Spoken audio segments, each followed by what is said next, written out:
Grand Rising, everyone. Grand Rising. Today is August 24th. It's Monday. Today we are going to be doing some content based around the roommate phases. Before I get into this, I want to say shout out to the people who work in attics, that dig ditches, that fucking work in oil fields, that do all the really hard, gross, sweaty work that most people don't want to do, septic tanks, all of the shitty jobs, pun intended. Just want to say thank you guys, especially while y'all are listening to this, because you could literally be listening to anything right now. And instead of choosing to listen to music or podcast other than To Be Better or audiobooks, you're hanging out with me on a Monday. So shout out to you guys.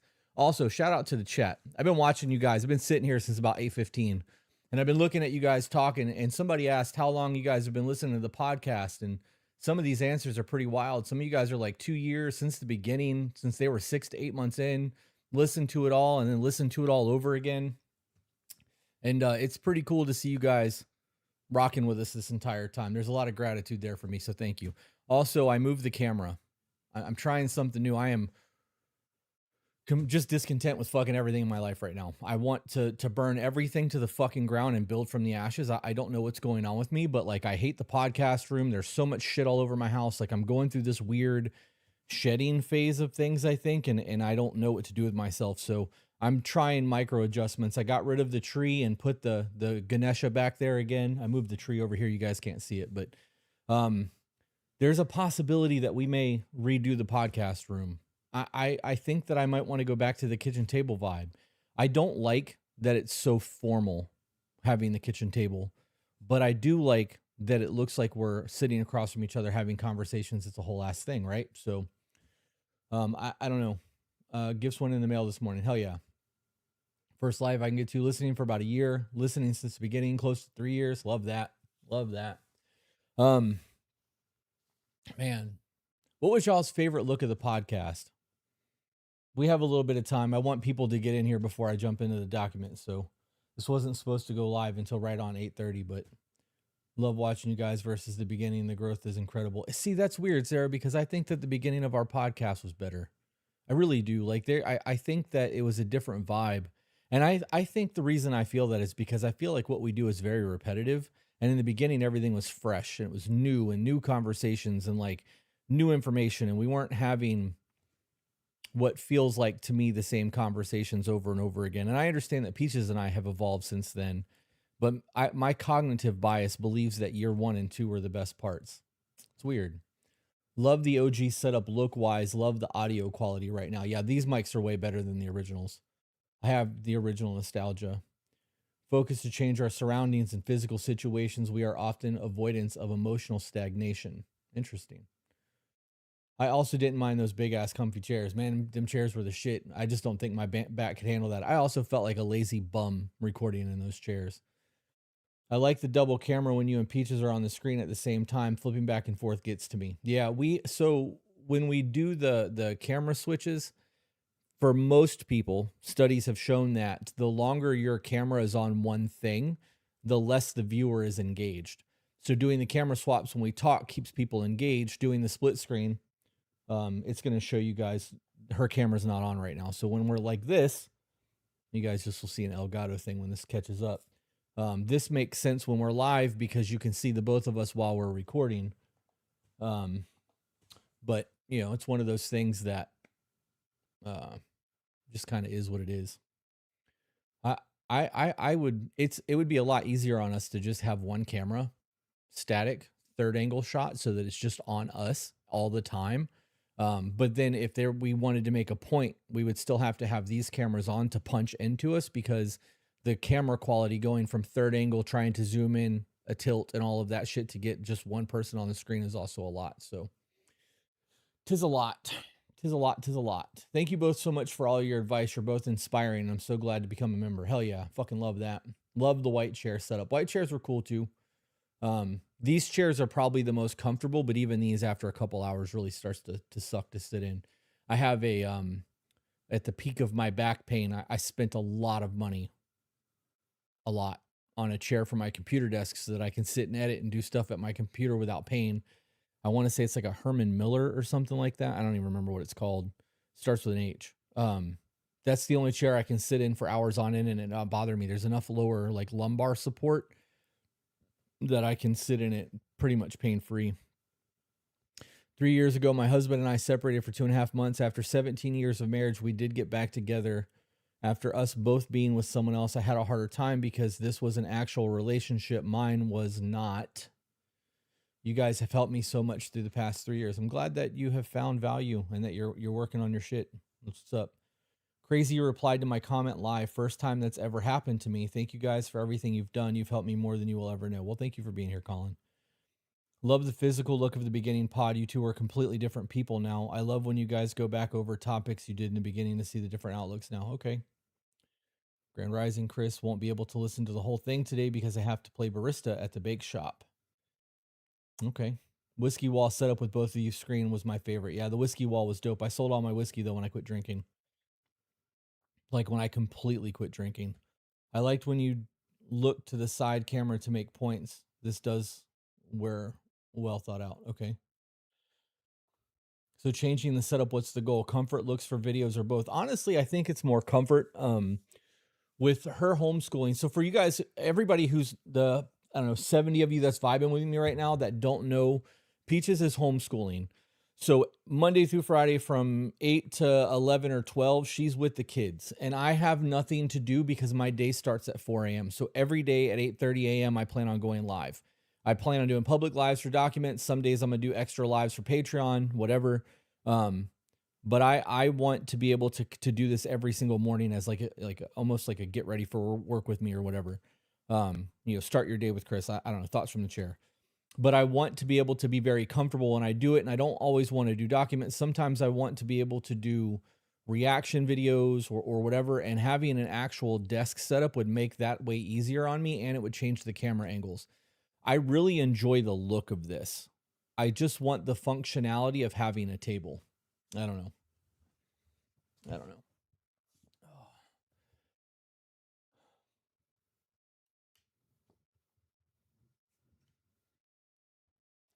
All right, guys. So we're going to get into something that we haven't talked about in a while. And that's going to be getting into the roommate phase. I have to download my document because if I don't download my document and make it dark mode, I get migraines. And I didn't do this before I sat down. I saw you guys were talking in the chat and I wanted to jump in here. So give me 1 minute to pull this up.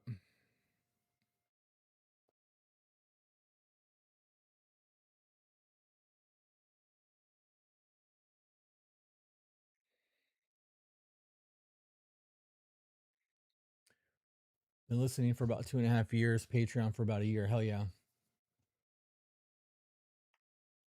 All right, guys. So I'm going to jump into, so the way that this works for those of you who haven't been here on Monday yet, or any of the morning content that I do, this is a 3-part document.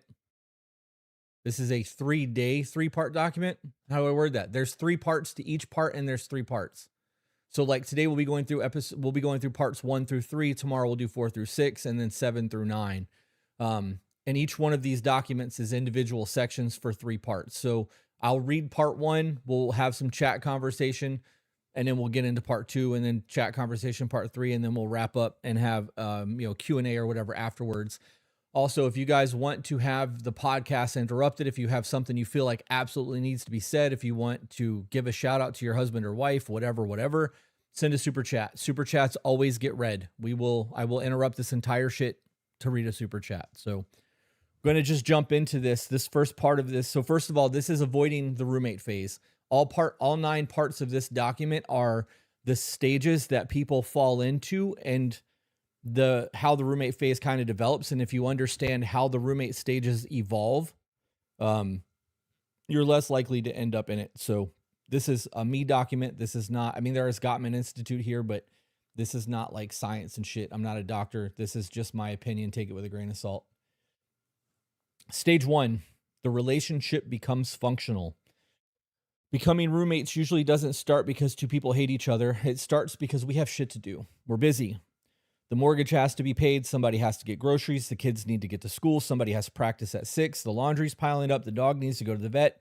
There's an appointment Thursday. The car needs an oil change. Somebody has to figure out dinner. And apparently these fucking people want to eat again tomorrow. Like, how dare them, right? So you divide and conquer. It's teamwork. It's a healthy relationship. That's the way it's supposed to be. 2 people working in unison to make sure that everything is a well-oiled machine. Relationships need teamwork. Families require structure. Responsibilities don't disappear because we want romance. And being able to run a household together is an absolute important part of partnership. The problem starts when running the household becomes the relationship. So what do your conversations look like? Do they look like, what time are you getting home? Did you pay that bill? Can you grab milk? Who's picking him up? What are we doing Saturday? Did you call the insurance company? What's for dinner? And did you switch over the laundry? You might talk 50 times throughout the day and never actually talk to each other. Guys, we've told you that there are studies that say that the average couple spends less than, I want to say 30 minutes a week engaged in conversation. That's not about honeydew stuff. That's not about the necessities of how to run the household. We find ourselves becoming, if you've watched the last few of these, we find ourselves becoming so enmeshed in life that we forget that there's a whole other person living inside of our home, experiencing the world from a different universe, and just think that we know everything. We start taking things for granted. Things become familiar. That was a big part of last week's content. If you guys missed that, you can go back and watch those lives if you want to. Relationships need teamwork. Family requires structure. Responsibilities don't disappear because we want romance. And being able to run a household together is an important part of a partnership. I just read that. I'm read it again. The problem starts when running the household becomes the relationship. What are your conversations? I read all of that. Read that. Guys, I forgot to scroll. I apologize. I am only human. That's the beginning of functional intimacy replacing emotional intimacy. You're communicating constantly. You're just communicating about the day-to-day operations. And because communications it's happening, it's easy to miss the intimacy disappearing. Nothing feels dramatically wrong. Nobody cheated. Nobody packed a suitcase. There was no catastrophic fight. You're actually doing really well. Things are running great. The kids are taken care of. The house is smooth. Bills are getting paid. You guys are running at full efficiency. You might even look like a perfect couple from the outside looking in. People comment on it and you think you're winning. And that's what makes this shit so dangerous. That's ego stroking. Like that's real dangerous shit when people start comparing, I just want to be happy like you guys and I just want to do the thing that you guys are doing and you seem so perfect and blah blah blah blah blah. Don't fall into that shit, guys. Ego's the enemy. The relationship is working. The connection, however, could be failing. You can become incredibly efficient at building a life with someone while slowly forgetting how to share a life with your someone.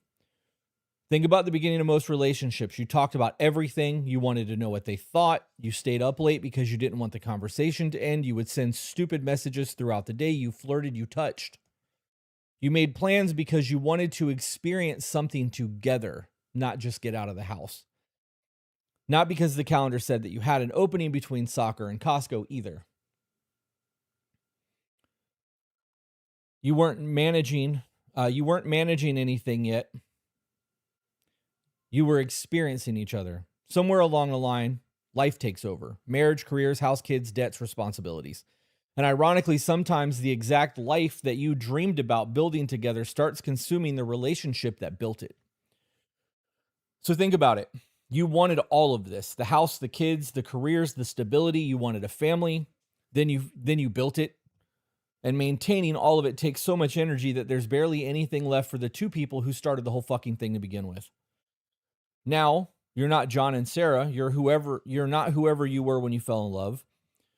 You're mom and dad. You're the driver, the cook, the scheduler, the breadwinner, the disciplinarian, the person who handles school, the person who pays the bills, the person who remembers birthdays, the person who fixes shit. Roles start replacing identities, and eventually you know exactly what your partner is responsible for, but you haven't asked them how they're doing in weeks. Everything's getting done. Well-oiled machine, things are running smoothly. The only thing you got to do is put gas in it. It's more than that, though. What are you doing? Waiting for you to get to a pausing point so I can show you what I fucked up. Okay. Well, you were just standing right in my line of sight, so. I couldn't see you. I thought you couldn't see me. Your shadow that's attached to your butthole was still standing directly in the kitchen too. Yeah. Let's see it. What'd you do? She wants you to see this. I don't know what happened. Okay.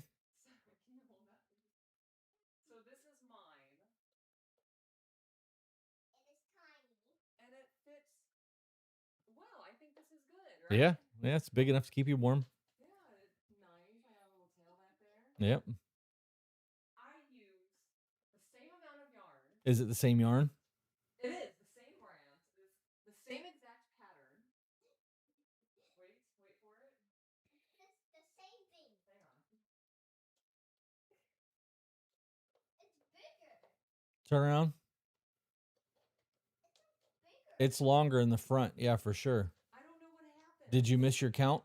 No, I counted all of it perfectly. Is it too much? No. That's the gift one, right? Yeah. Yeah, it's perfect. Okay. You got to think the person that's getting that, your body structures aren't the same. Okay. There's a difference in shoulder width. This is crazy. Yeah. Okay, I just had to show you that. Bonkers. Bonkers. Thank you,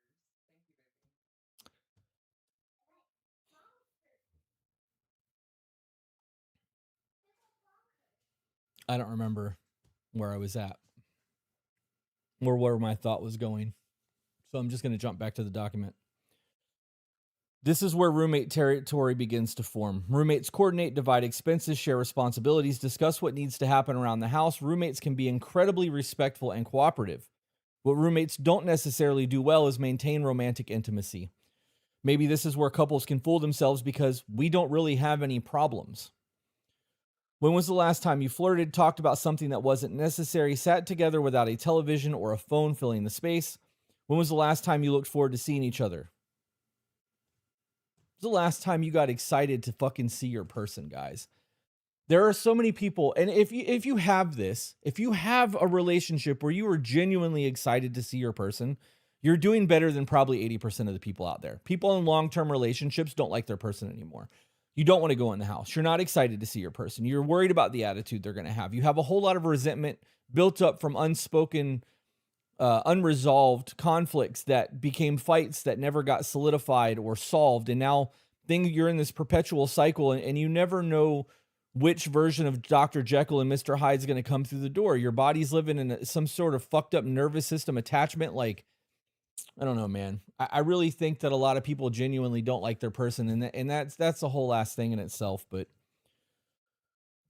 those questions tell you something that your chore chart does not. Healthy relationship needs some inefficiency. You need some sort of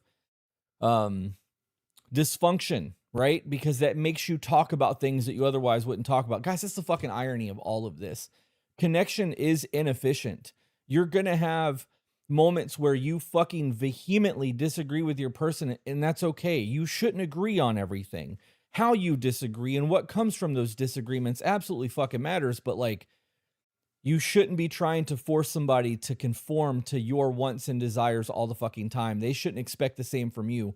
Sometimes you have to agree to disagree and simply move on with your life. Gottman's called this being gridlocked. It's having a confrontation or a conflict that you've been a perpetual fight for years, and there's no resolve coming from this. There's no resolution because there's just not enough eye to eye or common ground. And this is something that couples get stuck in and they fight about for years. It can actually end marriages if you're not careful.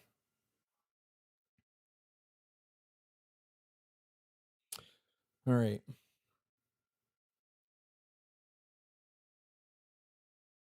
So sitting on the porch, talking for 40 minutes doesn't really accomplish anything. Going for a walk together doesn't clear the laundry pile. Lying in bed laughing doesn't increase household productivity. And having sex doesn't answer emails. Taking your wife out to dinner doesn't finish the home improvement projects. Sitting with your husband while he tells you about something he's excited about might accomplish absolutely nothing measurable, and that's exactly the fucking point. You're not doing it because something needs to get done. You're doing it because the person matters outside of what they produce or provide, right? This is more than chores. This is more than going through the fucking motions of the relationship because you have expectations of what your life is supposed to look like. Life should get messy for you guys sometimes. The house should be a mess. The car should be a mess. The kids should be a mess. Like, it's okay. It gives you something to focus on when things calm down a little bit.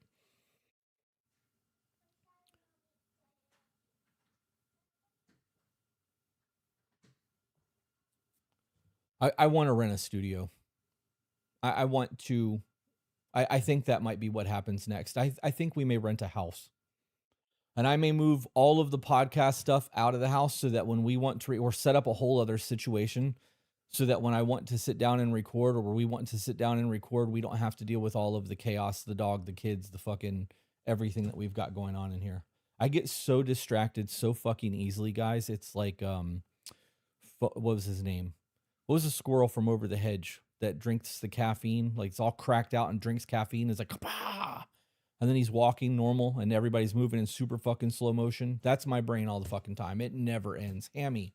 Yep, all the fucking time. So if I see a dog walk through here, if I catch a lawnmower guy outside, if the kids walk through, if Peaches walks by, it disrupts my entire existence and I have to rewind my brain to figure out where the fuck I was. And it's very difficult.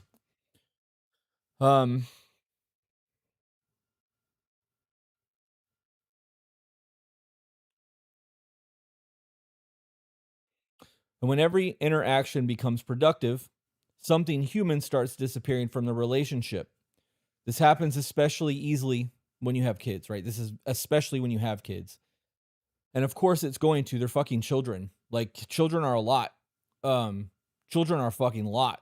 And it doesn't matter how old they are. If they're little, you know, you might get some nap times and shit, but you got to deal with colicky, cranky, crying ass babies that can't tell you what's going on. And as they learn to talk, they don't shut the fuck up. And then they become teenagers and they have attitude problems, right? Like there's always going to be some sort of shit going on with your children. And it doesn't necessarily mean that it's all bad. But kids can be real overwhelming. Like why is the TV remote sticky? I didn't touch the TV remote with sticky shit on my hands. What the fuck? Right?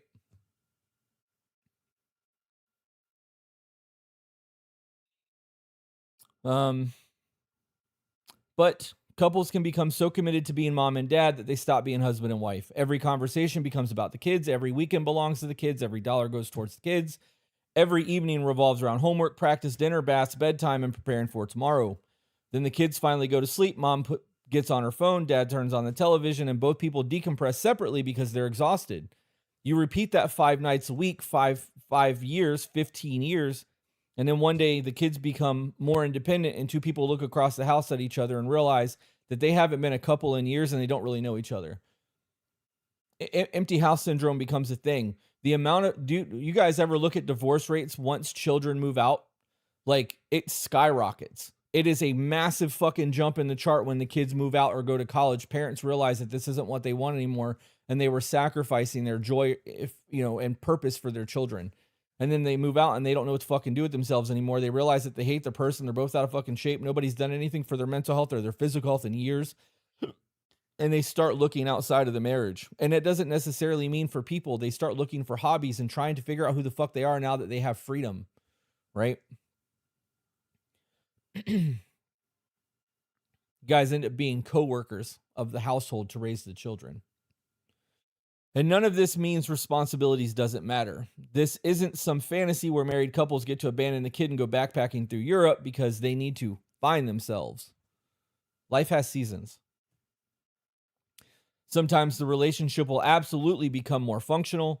Newborn babies, illnesses, financial hardships, career transitions, these seasons we're getting everybody through is really fucking hard sometimes. And that it's okay to acknowledge that, right? Like we are going to have moments in our life where, guys, I'm going through a massive discontentment right now with just about everything in my life. I hate my computer desk. I hate my living room. I hate my fucking house. I hate my car. I hate my van. I don't want the RV anymore. I can't stand the fucking podcasting room. We started building a food forest on the property with edible food, and I fucking hate where everything is planted. Like I am going through something right now. This is a hard season for me. I don't know what's coming. I don't know why I'm going through it. I don't know what needs to change. But the things around me are creating a disruption in my chi. And I don't like it. So there's an example. We have hard seasons. This is normal. What you do with these seasons, these catalysts, the choices that we make from these seasons determine what our life looks like moving forward. Whether you are able to move towards happiness or more unhappiness, right? Whether you are able to find purpose and joy or you find discontentment at a higher level and depression and you quit. This is normal. This happens over and over and over again, guys. Oh, good call out on that. Did I say hate? I dislike. I don't hate. I dislike. Thank you for that. Thank you for the correction. I appreciate that, boy mom. I know you were in the service last night for church. That's something that I have been. I don't want to say I hate things. So thank you for the shame. I can hear the high septon. Ding ding ding. Shame. Ding ding ding. Shame. Yep. Moving on. The problem isn't entering survival mode. The problem is staying there. Some couples keep living like they're putting out fires for so long that once the fires are gone, they have become so accustomed to functioning that way that they forget connection requires intention. And eventually, efficiency becomes avoidance. It's easier to talk about the kids than to talk about us. It's easier to discuss the budget than to ask whether you're happy. It's easier to reorganize the garage than to talk about why we haven't had sex in 2 months. It's easier to watch another episode than admit that we don't really know what to say to each other anymore. Function gives us the illusion of safety because there's always another task. There's always something else to do. There's another distraction. There's more escapism. There's alcohol. There's going to the bar. There's whatever. We can always find something else to distract us. This is why the first stage of this series is the first stage of the series. This is the most important one because functionality looks like success, and it could be the downfall of things. Nothing is necessarily broken yet. This is the easiest stage to dismiss because life looks good, but it's also the easiest stage to correct. You don't need to blow up your marriage to notice what's happening. You just simply need to listen to your conversations for a week. How much of what you talk about is logistics, parenting, money, work, and how much of it is actually us? What are you thinking about lately? What are you excited about? What has been bothering you? What do you want to do this year? What made you laugh today? What are you currently dreaming about? And what do you miss about life? These are real questions that can create very deep, honest conversations if your person's safe enough to talk to you. If your person has even taken the time out of their life to think about these things.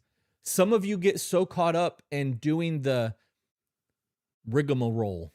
I don't know if that's the right word, but it came to head and I felt like saying it, rigmarole. So I went with it. But that's, this is the routine.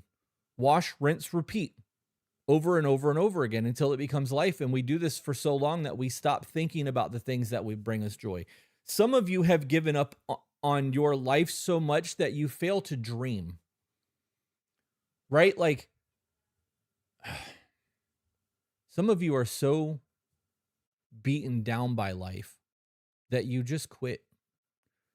Chris, respectfully, you build these things expecting it to give you something. It's not out there. It's within you. With clear intentions underneath, actions, things will attach to the truer meaning. I have no idea what you're talking about, but I think that applies to literally everyone. So you're right.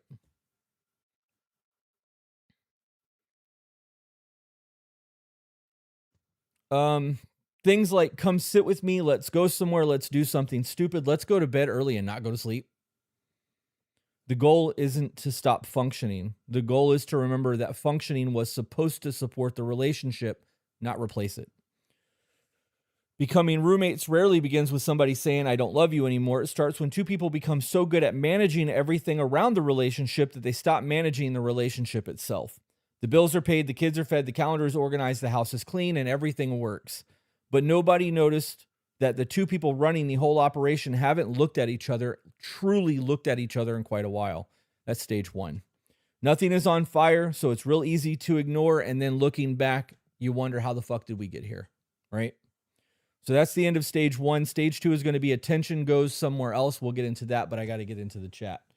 How you guys enjoying this so far? Holy shit, 107 people rocking with me on a Monday morning. Are you a fly on the wall in my house? I needed this today. Bro, I think a lot of people needed this. Matt said I had been so stuck in a position of accepting what is, and I don't know how to dream anymore. See, I just said that, dude. I believe that a lot of people believe that shit. A lot of people get so stuck in a routine that they just want to get through life, bro. Like I'm just existing right now. I'm just trying to get through this hard season. I don't want to fucking do this anymore. I saw something today. Every time I see anything on the housing market, it pisses me off because there's always something on there complaining about how younger generations won't be able to buy houses. And it's such a negative mindset to have because I know all kinds of young people who are buying houses. The lower income people might not be able to afford houses, and it might be harder for the middle class people to buy houses. It's definitely harder. I don't deny that. But to say that it's impossible, like eat a dick, bro. Nothing is impossible. You just fucking quit. And I understand being beaten down by life and giving up and just wanting to get through things, guys. I have gone through like massive depressions where I have tried to control, alt, delete myself. So like I understand that despair and the feeling of not wanting to push forward anymore. I also understand the other side of things. But then that leads to the question of like, how really important is it for you to own a house? If you rent and you don't want to live in that house anymore, you just fucking move. If you want to go to another state, you just move. You don't have to deal with selling your house and trying to find the right place to buy again because this is going to be your forever home and all of that shit. Like there's real pros and cons to both of those. What happens if you own your house and a pipe bursts and you're broke? Now you've got mold throughout your house and you can't afford to fix anything. Whereas if you rent, that pipe burst, you can just fucking move or call the landlord and hopefully they fix it. Like there's just a lot to this shit, guys. I don't know. It's a fucking lot. It's a lot. Scrolling back up because I just said a lot and I want to see if Matt said anything else.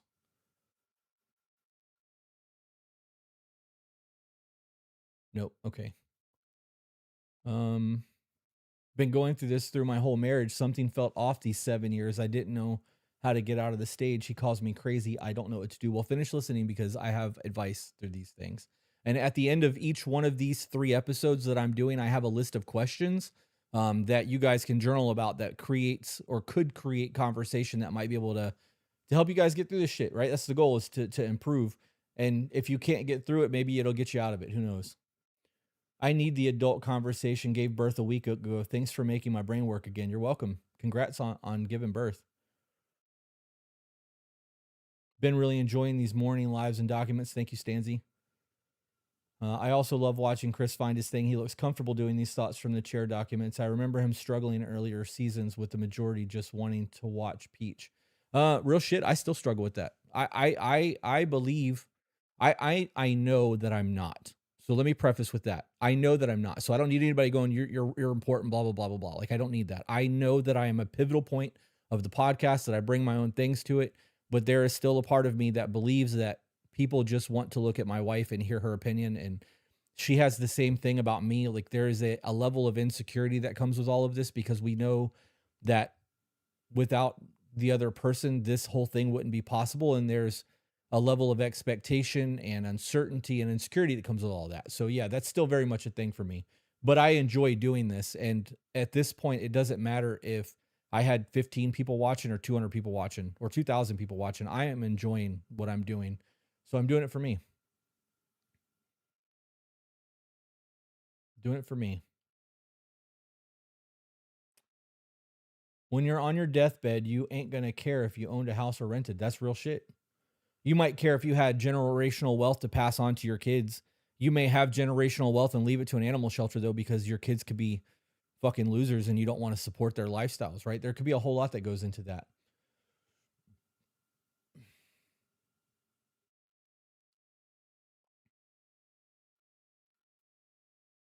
But I will say, having these documents has helped me. I'm grateful, but I've been more grateful now for the little things and realize that he does show me his love language and having more grace. Good.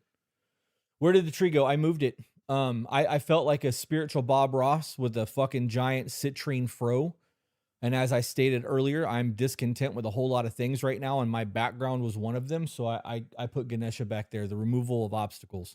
I need some spiritual assistance right now. So are you going to cover the roommate phase that happens after death?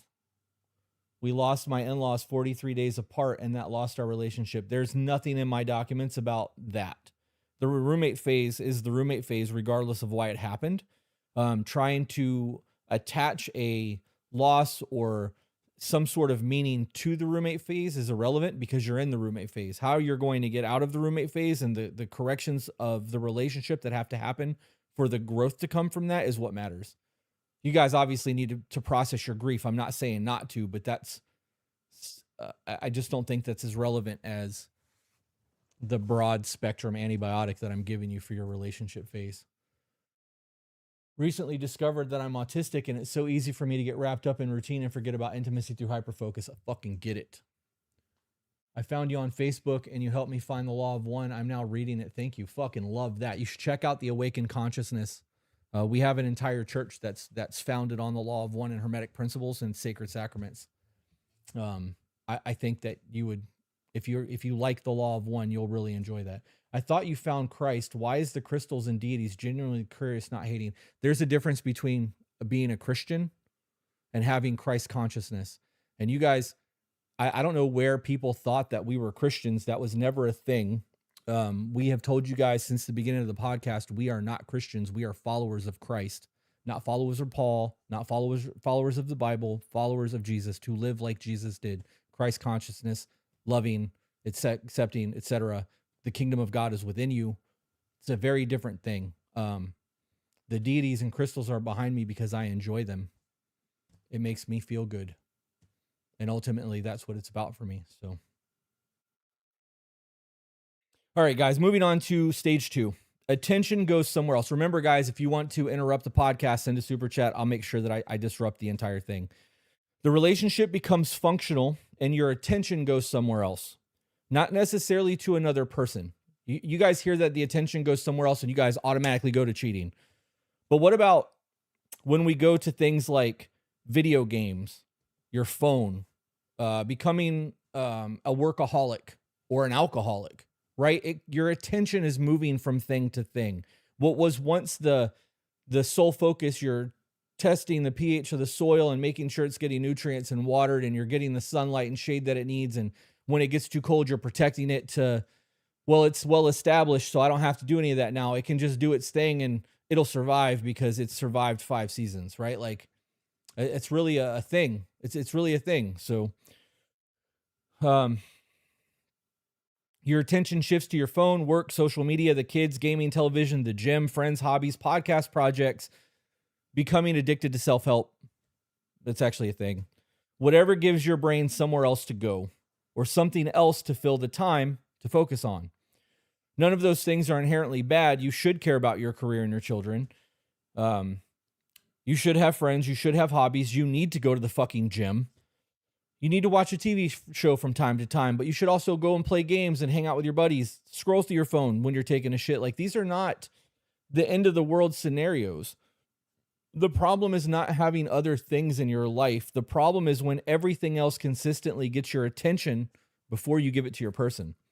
Attention is one of the most valuable things that we can ever give another person because time is limited. So I believe, you guys may disagree with this, but I believe that when you die, the things that flash before your eyes are the things that you paid the most attention to. So, you know, if you lived your entire life hyper-fixated on your children, when you die, all of the things that you remember as that DMT gets released in your brain are going to be flashes of your children. If you focused on your relationship and travel and work, and you didn't have kids, those are where your flashes will go, right? I truly believe that. I actually believe that your life is only a series of things that you paid attention to. I covered this on the church, and I can't remember what the actual phrase was, but it's the RAS. There's a part of the brain that is responsible for filtering data from your 5 senses. What we take in is actually 0.0001% of everything around us. Anything more than that, and our brain becomes so overwhelmed that we would not be able to function. And that's from all 5 of our senses. So if our reality is 0.0001% of reality, we're really fucking missing the bigger picture. And we are only capable of seeing so much. So what gets our attention really has to have our attention. That's why we have object permanence. It's why we are able to find problems when we're looking for problems. It's also why you can't find the fucking ketchup in the refrigerator when it's been in the same fucking spot for years, because it's object permanence. The shit just exists there. It's no different than the shrub in your front yard.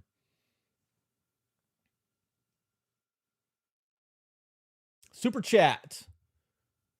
Wupila, for your commitment to all of this, even through insecurities and wanting to burn the world. I don't know how to say that word. Wopila. Wupila? Wapila? Thank you. I know that's what it means. I know what you're conveying. And I appreciate the gratitude, because gratitude's super important. We talked about that last night. But every time you say that word, my brain glitches because I don't know how to fucking say it. Super chats. So the problem isn't having other things in your life. The problem is when everything else consistently gets you. I read all of that. There are only so many hours in a day, only so much mental bandwidth, only so much energy, where we repeatedly place our attention tells the other people in your life what actually matters to you. That's why phones have completely changed relationships. When you guys think about this, this is really fucking weird. And maybe it's because I was born in the 80s. Like I was a teenager when they sent the first text messages. I'm older than Google. I'm older than the internet. Like, I'm an old man. I remember when phones were attached to the wall and you'd have to call and speak to somebody's parent fucking to be able to get them on the phone. Right? I remember being on the phone and having to stretch far fuck away because we didn't have a cordless, just to have some sort of a private conversation where you were like, you hang up. No, you hang up. Right? Like, I remember fucking technology has not always been a thing. And when you think about cell phones and where we're at with computers and digital technology, we are at the beginning phases of Quantum Leap. I don't know if you guys remember that TV show where old boy was a cigar and he was punching the buttons, and Sam Beckett would go from person to person to person and like try to fix history, and they couldn't get him back to his own timeline because the machine jammed. We're doing this, guys. We're this guy now. Like, when you really think about the phone situation, it's really fucking weird. Two people can sit 3 feet apart for multiple hours and barely interact. And what you get is this. Look. Oh, yeah? Oh, haha. Oh, yeah, never mind. Right? Like, for hours you guys do that shit. We're at the cusp of Wall-E as well. All we need is a virtual headset where we can go and float around, getting fucking fat on sodas and food that's not real, floating through fucking space because we destroyed our planet. You guys, in doing that, you are technically spending time together. I believe that parallel play is a thing. You can be on your game and they could be doom scrolling. Like, I understand that they could be reading, you could be watching TV. There are only so many hours in a day, and sometimes we want to decompress with the things that bring us some sort of release or joy or escape. I get that. It's not real. You have one person watching TikTok, the other's answering emails, somebody checks Instagram, somebody watches YouTube, Netflix is playing in the background. Both people are occasionally showing the other person something on their phone. This is not quality time. You are doing things together. You're sharing space. It's not quality time. It's not the same thing. Can you call proximity connection? I can spend a whole lot of time in a room with somebody I can't fucking stand. It's not the same thing. You can share a couch and be completely indifferent and be in completely different worlds. And the phone is especially difficult because it never fucking ends. There's always another video, another message, another notification, another email, a new argument in the comment section, another bullshit news story to, make you look over here, another person doing something that you apparently need to know, whatever's going on. This fucking Lindsay Clancy case is a perfect example of that. Super chat, you said it right. Wopila. Okay. Thank you for that. I'm going to always say that slow in my head now. Wopila. Anyways, it's become such a part of our life that we're getting phantom notifications. Have you guys ever experienced that shit? You ever had a phantom notification, think you hear your phone ringing, or you feel the vibration in your pocket and you pull your phone out and nothing happened. I have a Garmin watch. Listening to you has given me so much insight on how my man processes things and perceives things. Thank you. I'm glad that you're listening and it's doing well for you in that aspect. If you haven't read my book yet, No One's Coming to Save You, I wrote that for men to become better versions of themselves. But the ladies who have read it, every woman who has read that book that has reached out to us has been like, thank you so much. I have so much understanding of my man now that I didn't have before, blah, blah, blah, blah, blah. I don't like plugging my book. I hate selling shit, but it would probably benefit you. Real shit. I think you'd enjoy it. So I have a Garmin watch. I have a Garmin watch because I can turn off all notifications on everything and still get the important notifications to my watch, unlike Apple. I other than my iPhone, I fucking hate Apple products, period. But my wrist vibrates probably 50 or 60 times a day, and I'll look at my watch and it did nothing. There's no notification there. My brain is looking for a distraction. I'm looking for a dopamine hit. I get phantom notifications like fucking crazy. And because it got so bad, I stopped wearing my watch for 5 or 6 hours a day to try to break my brain of noticing those notifications. And I have turned off the Garmin app inside my phone and like turned off the Bluetooth so that I can still see my watch at other hours of the day so that I'm not completely connected to it. There is actual like psychology behind phantom notifications. I just got one. That was a real notification. Thank fucking God, because that had made me feel crazy while I was talking. But is there an audio version of your book? I read my book for free on YouTube. I read it. There's playlist. No One's Coming to Save You. And then You Are Not Broken. Both of my books are on YouTube for free. After I sold a couple thousand copies of my book, I realized that it's not about the money. It's about getting the information out there. So I sat down and read them. There are ads on the video so that it is monetized because I can obviously make money while you guys listen to it. It's not much, but especially with YouTube taking 30% of everything we make. Anyways, back to this. Your spouse is Your spouse is competing against an infinite machine designed to keep you addicted to it. Your wife says something to you while you're scrolling. You say, "What?" She repeats herself. You answer without looking up. Your husband starts telling you something about his day. You say, "Hang on," and you finish your video. Then another notification comes up. Then 5 minutes later, you say, "What were you saying?"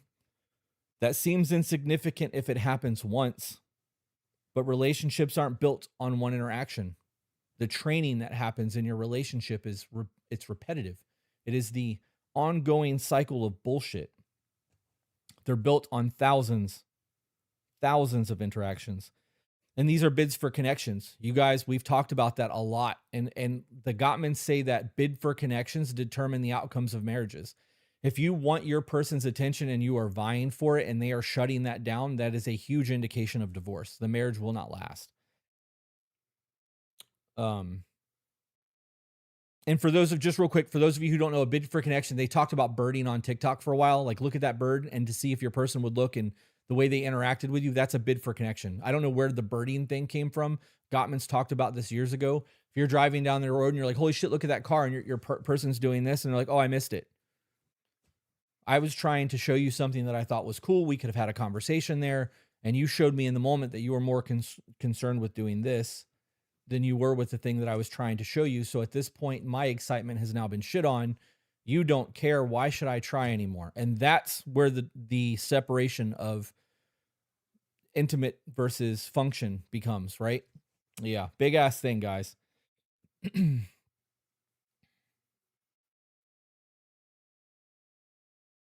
So look at this. Come sit with me. Did you hear what happened today? Look at that sunset, a joke, a touch, a question, a story, a sigh. Reaching for someone's hand, sending them something funny, asking them to come to bed. These are tiny. These are tiny little bids for connections. And it's why people miss them, because they feel like these tiny little things are not as significant as the grand gestures. The grand gestures, as we talked about last week, don't happen all the time. Some of you are lucky to get a vacation once a year. Those grand moments don't make up for the other 345 days out of the year, or the other 51 or 50 weeks, depending on how long you get a vacation. Some of you guys don't even get a week. Some of you only get weekends. It's a lot. Trying to build your life off of these grandiose things while missing all of the other important little things is a failure to truly live, in my opinion.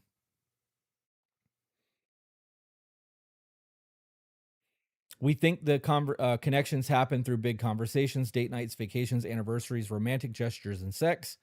Those things are dope as fuck and give us things to look forward to, but most relationships live in the little shit. Your partner says, come look at this. You can turn toward, away, or against. Turning toward is as simple as you looking up and saying, what? Turning away is just flat out ignoring it. Turning against it is going, Jesus Christ, what now? So there's 3 ways to react to a bid. Now, imagine that the way that they respond to the bid is happening over and over and over again. The first one, having an engagement, the what, the curiosity, that feels really fucking good. Ignoring it, being ignored, nobody likes. And obviously the against, no one really likes. Nobody wants to be talked to as if they're not appreciated or wanted around. So imagine your wife sends you something funny, no response, or you emoji react to it. Your husband reaches for you in bed and you move away. Your partner starts telling you a story while you're watching television and they say, can we talk about this later? I'm trying to watch TV.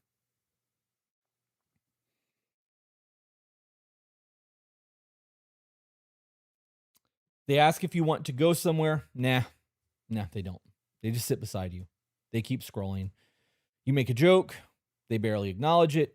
They tell you something that you're excited about. You give them that's cool without looking up. You're allowed to be busy. You're allowed to be tired. You're allowed to finish what you're doing. You're allowed to not want to talk sometimes. It's okay to just kind of need a minute. But what if that's your baseline? The problem is the rejection that eventually becomes the pattern. Eventually, the person making the bid learns through data, right? Trial and error, the thousands of tiny moments. They learn that reaching for you no longer works. And human beings are creatures that have mastered adaptation as parts of our survival. If I reach for you 20 times and 17 out of those 20 times I get ignored, dismissed, irritated, or half-assed attention, why the fuck would I keep reaching?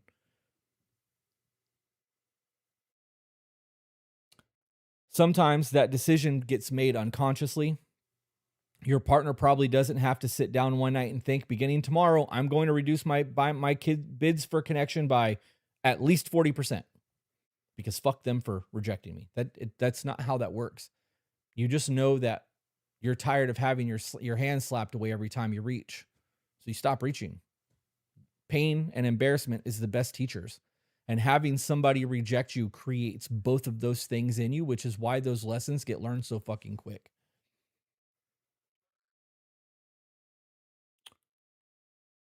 So no more stupid memes.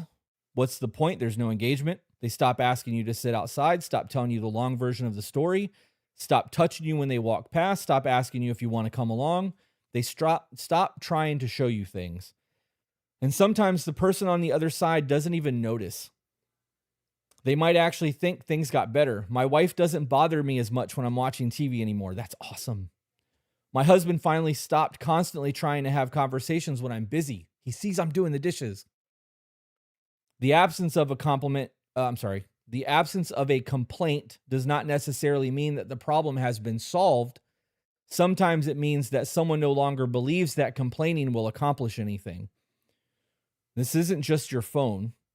Work can do the same thing. Some people give their career the absolute best version of themselves.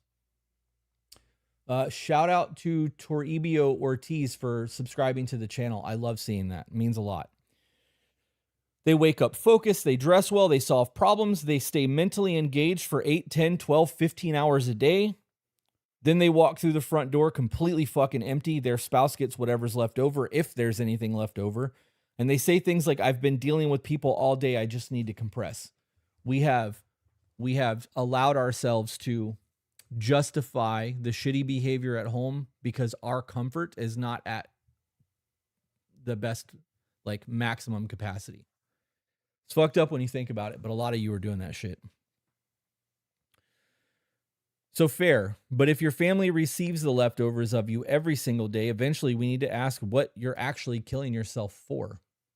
What are you doing? Why are you putting yourself through all of this? Kids can become another place where attention disappears. This one is a little bit harder because obviously you're supposed to care for your children. Like, that's important. But some marriages end up becoming very like child centered. I actually touched on that in part 1, so I'm not going to go too hard on there. But something I didn't touch on is sometimes one parent even starts using the children as a primary source of emotional connection. Right? This looks like they're always with the kids. They're always talking about the kids. Their social interactions become about the kids. They're only a mother. They're only a caretaker. There's no real identity left over beyond that. And because of this, the marriage slowly moves to the edge of the family. We're supposed to raise our children. We're not supposed to disappear as a couple while doing it. Friends and hobbies can do this too. There's nothing wrong with going fishing, nothing wrong with a girls' night out, with a men's group, the gym, with gaming. Nothing wrong with spending a Saturday working on your motorcycle if that's what you want to do, but pay attention to where your enthusiasm lives. If your buddy calls and says, want to go fishing Saturday, and suddenly you've got a ton of energy, but your wife has been asking you to do something for 3 months and you are always too tired, she's going to see that, right? There's going to be a noticeable difference in who you are in those moments. Why is that? If your friends get the laughing, playful, spontaneous version of you while your husband gets the irritated, exhausted version, he's going to notice. If you can game for 4 hours but can't talk to your spouse for 20 minutes without checking your phone, they're going to notice. Maybe they don't say anything about it. Maybe you've beaten your person into submission and they've just accepted that this is who you are. I promise you, they see the shit. They notice it. And that's where people get defensive because they'll say, so I'm not allowed to have anything for myself. I can't hang out with my friends. It's just a video game. And now they're fighting over the thing that they're not actually fighting over. They're fighting over the going fishing. They're fighting over the video game. They're fighting over the phone. They're not fighting over the disconnection. They're not fighting over the fact that they are in a sexless marriage or they're living as roommates. They're fighting over the subsurface thing. They're treating symptoms. They're not trying to cure the disease, guys.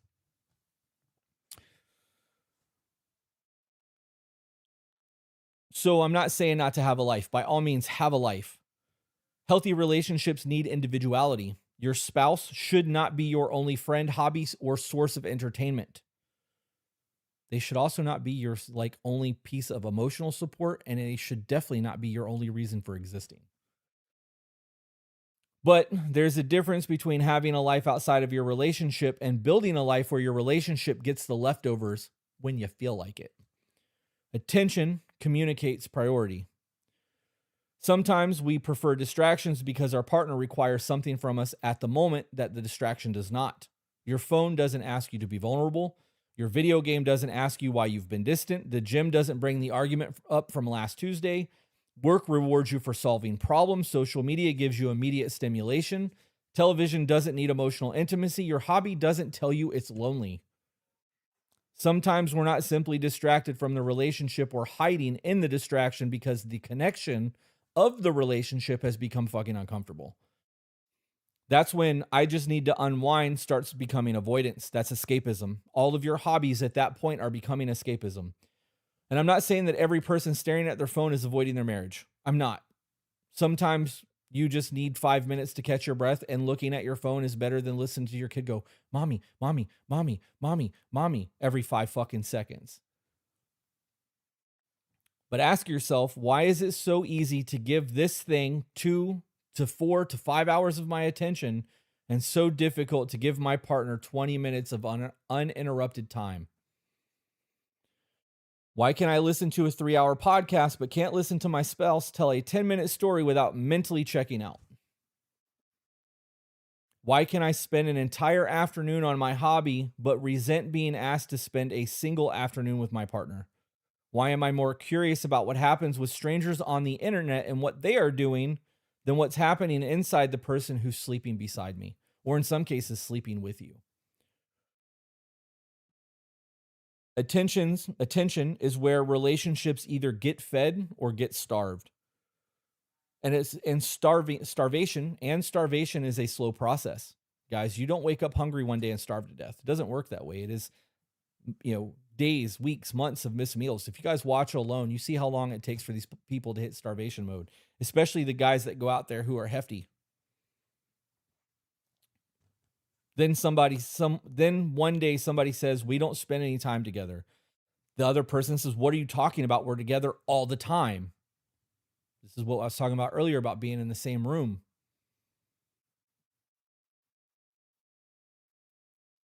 There's a difference between being around each other and spending time together. Parallel play is totally fine, guys. If you guys want to spend 3 days a week where you're doing your own thing because you need that quality alone time, you need to decompress, you want to read your books, you want to watch the show that you want to watch. Maybe you just like to brain rot doom scroll the cesspool that is shit talk. I get it. Everybody's got their thing. If I lost the first 3 hours of my morning, I would be devastated. That 3 hours is from 4 until 7:30 in the morning, where I get up and I go to the gym and I meditate and I give my gratitude, and I come home and I work on documents and I read and I take in audiobooks, and like I do all the things that I get to enjoy before anybody else comes in and is like, I need you. What about this? What about the bills, the kids, snot, dogs, puke? That 3 hours in the morning that I sacrifice sleep for to make sure that I have is necessary for my survival. Some of you need that. But what are you doing with the rest of your day? If you're not willing to give your partner that same level of sacrifice and attention, your marriage is going to fail. When your partner starts talking, occasionally put the fucking phone down. When they make a bid, recognize that bid for connection for what it actually is. If you are genuinely busy, you can say, I want to hear this. I want to engage. I want to give you my undivided attention, but I need you to give me 5 or 10 minutes to finish what I'm working on. Why is that so difficult? Also, after that 5 or 10 minutes, go find your fucking person. Some of you use that as an excuse to not have to engage and be like, oh, I'm sorry, I forgot. Or you come in an hour later, an hour after you said you were going to do the thing. Oh, time slipped away. Did it? Or were you not prioritizing the things that mattered? You could have got that fucking bolt attached and then went inside and found out what they wanted. You didn't need to move on to the next thing. You chose to.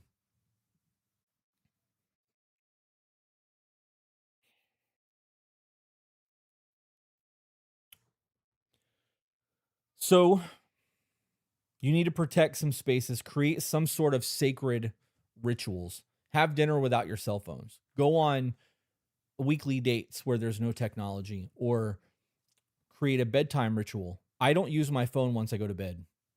The only time I ever touch my phone is if we're watching something and I need to Google something that we are discussing, and then my phone goes back on its charger. I have a magnetic stand that my phone sits on.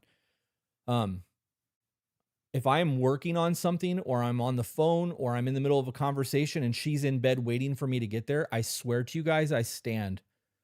I don't sit on the bed. I don't get comfortable. I don't lay down. I will fucking stand on the edge of the bed in my undies, if that's where I'm at, until I am done doing the thing that I'm doing. And when I put my phone down, that's it. Our nighttime ritual matters to me. I don't want technology of any form in the bed unless it's sexy time. And then those are power tools, right?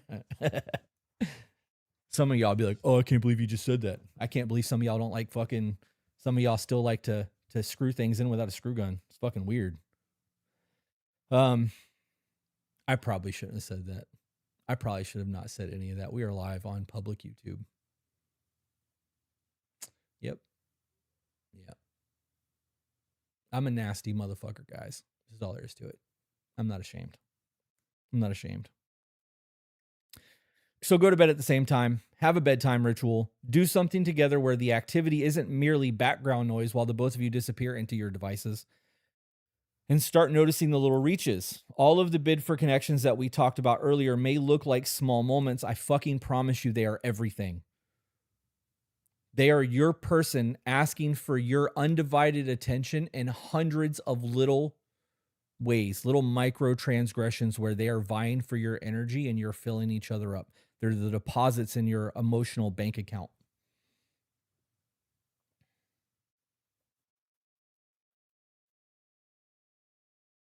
So,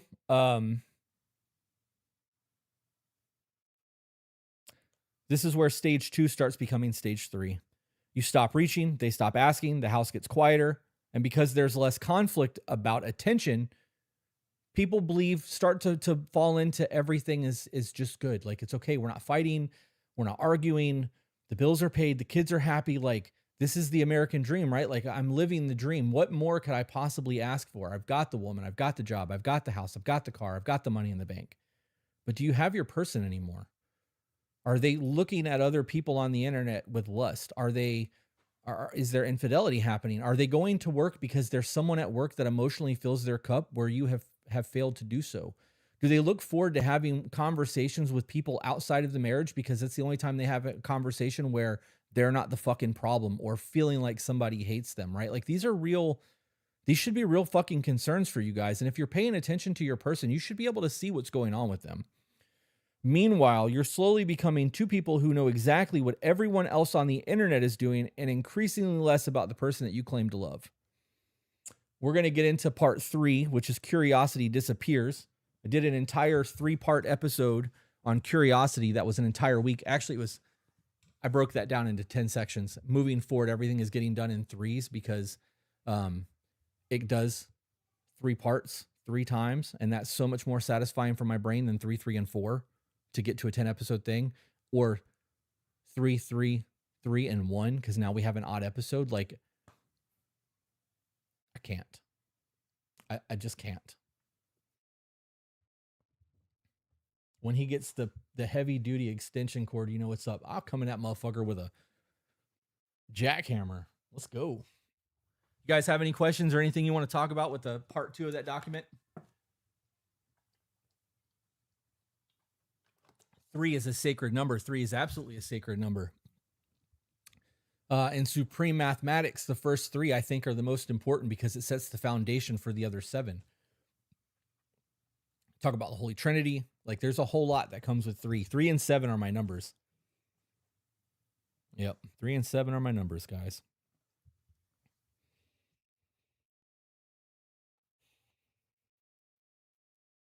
I saw Jay Bentley in the chat. Jay is one of my best friends.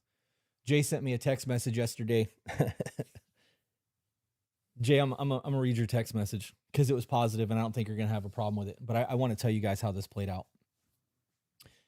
Jay sent me a text message that said, "I love you, Bubba, and I'm proud of you."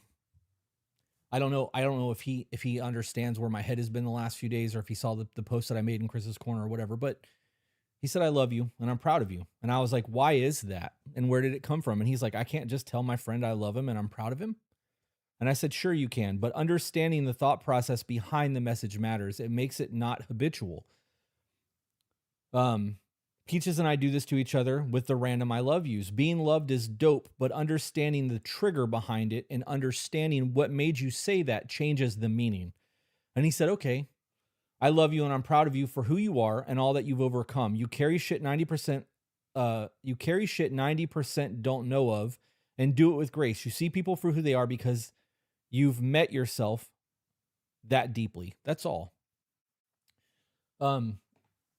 For probably 3 months of my life, I sent gratitude texts to somebody every day. And I aimed mainly for men because I wanted the men in my life to know that I was proud of them, that I loved them, whatever the case may be.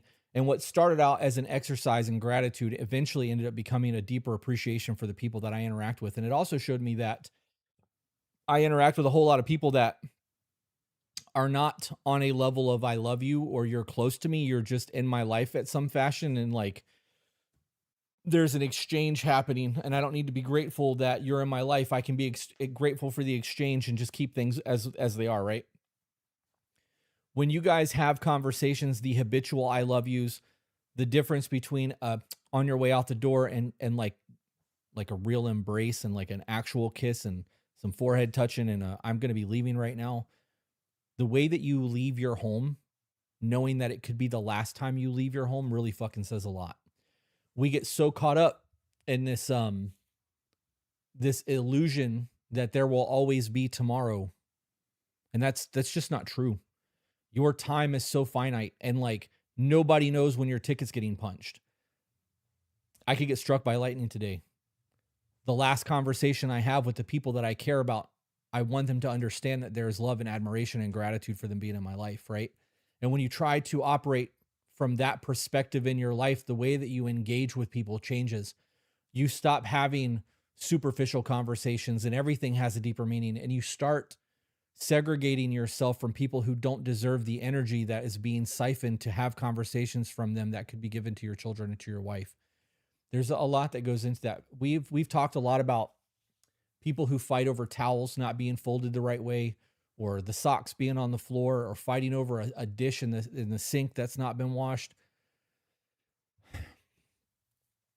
I'm real curious.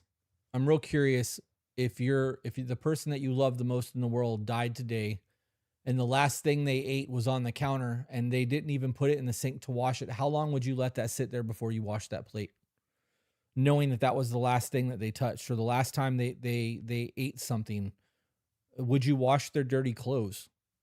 Like, how would you guys deal with that? Real shit. I'm very curious. Please answer the question, guys. How would you handle that moment? Would you quickly try to put your life back together in a way to make them move on and forget? Or would you put those dirty clothes in your bed and lay with them so that you can still smell your person at nighttime?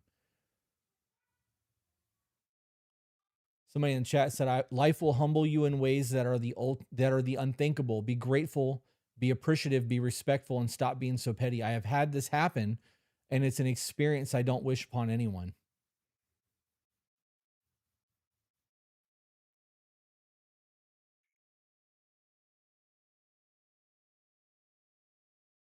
Need to ask, do you want your electric devices next to you or your spouse at the end of your life? What do you mean, like cell phones and shit? I don't know. I have never actually thought about that. Earlier this year, work moved me to a job site, and where I'm involved with high voltage electricity made me really think about the fact that any day I could just not go home. Colin, I love you, brother. And real shit, if that ever happened, it would devastate me. I really value you as a human being, and I enjoy our conversations when we have them. So that kind of fucked me up a little bit. I'm not going to lie.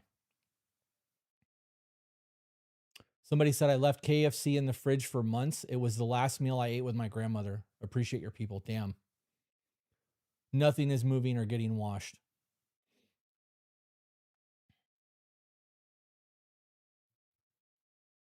Chat jumped. Sorry, I'm trying to get caught back up to where I was. I'd sleep with everything of his, even his muddy work boots. Are these uploaded after recording? So the public live streams stay on the channel. You just have to go back and find the video. This is going to be unedited, raw. This is just who I am. I'm not, I might post these to Spotify later, like as a series, just for the people who don't watch on YouTube, but they're staying up. I'm not taking them down. I have been there. I lost a husband at 25. I did that. The military uniform didn't get washed. It's been 22 years and still not washed. God, I shouldn't have asked for this. It's gonna fucking make me cry.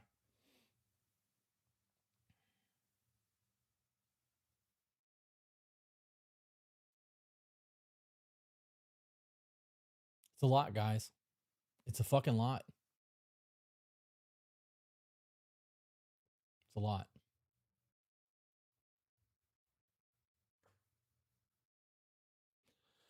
Well, that was sad. Sorry I did that to us.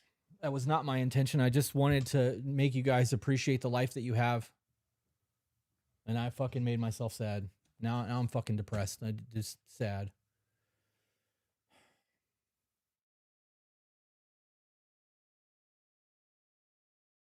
Crying is cleansing for the soul. I actually say that crying is how the soul washes itself.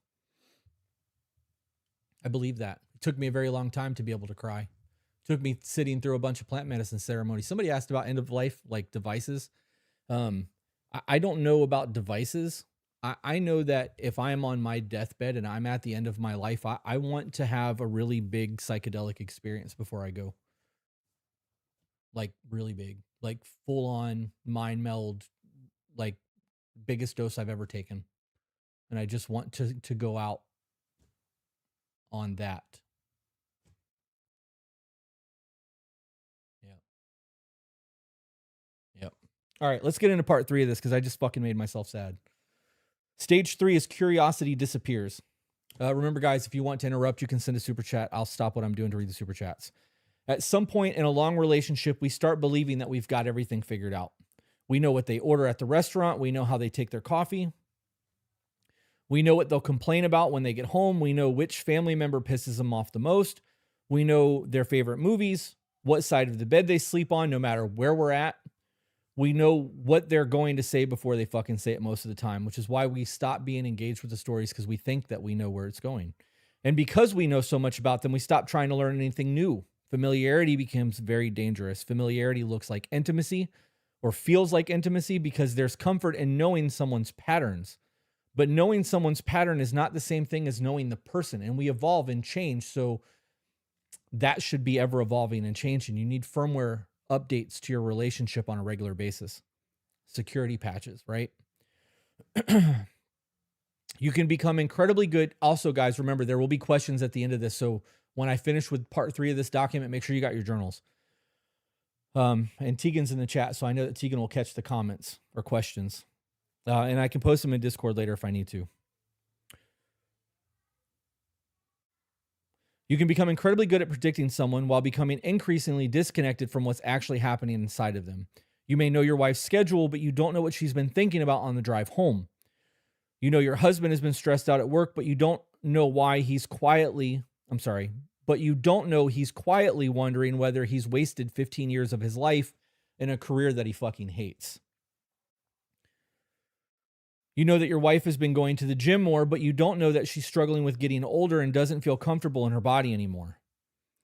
You know that your husband has been quieter lately, but you don't know that he's terrified that he's failing as a father. That's the difference between, fuck me.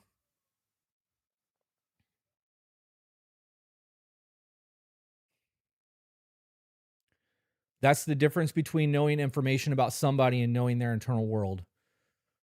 And relationships can survive for years almost entirely on data. What time are you getting home? About 6. How was work? Fine. What do you want for dinner? I don't care. What are we doing Saturday? I think we have that birthday party. How are the kids? Good. It's communication. You communicated. Thumbs up. Great. Good job. But did you really fucking say anything that mattered? You exchanged information. You learned almost nothing about each other in those exchanges. Then eventually somebody says, we don't talk anymore. And the person says, what are you talking about? We talk all the time. You sure fucking do. But you ain't saying shit of importance. You are discussing logistics. It's not the same thing, guys.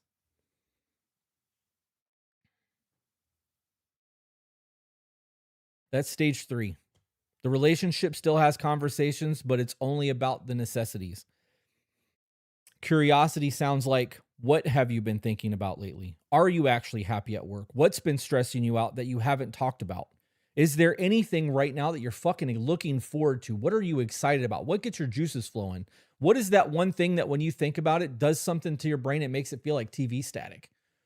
Like, you think you know your person, so you think you know these things, but these things constantly evolve.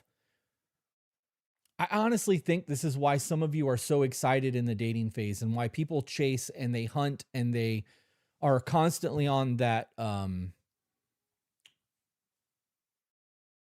the perpetual dating. Perpetual, is that the word? Perpetual dating? The serial daters? They just want that feel good. And once they feel like they've got that thing and they know that they can sleep with the person or they have slept with the person and they feel like they've conquered this little thing, they kind of move on and like become disconnected and uninterested. Like, I think that happens a lot, especially with the swiping things, right? Those questions aren't valuable because there's some couples therapy advice or some couple therapy exercise. They're valuable because people change. The person you are married to isn't finished yet. Neither are you. So when you say, I know my husband, do you? Which version of him do you know? The 27-year-old version that you married, the 34-year-old who became a father, the 41-year-old who lost his dad, the 48-year-old who's starting to wonder what the second half of his life is supposed to look like? None of those versions of your husband are the same. None of them are the fucking same. Your wife has changed too, guys. Motherhood changed her. Success has changed her. Failure. Her body has changed. Friendships changed. Relationship with parents have changed. Things that she once wanted may not matter anymore. Things that she cared about may suddenly feel incredibly unimportant. And if you're still interacting with the person you think you know instead of the person standing in front of you, eventually you will become strangers. Not because somebody changed, but because you both did. Nobody fucking noticed. Almost 150 people. Oh, we have 153. I think this is the highest morning count that I've had. That feels incredibly satisfying. Thank you, guys.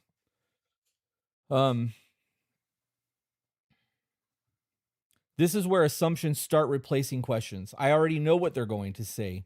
They don't care about that. They never want to do that. They hate traveling. Maybe that's still fucking true across the board. Or maybe that was true 8 years ago. People change their minds. They grow, they heal, they get tired of things. They develop new interests. They become less interested in the old ones. What are you doing in there? You're making what?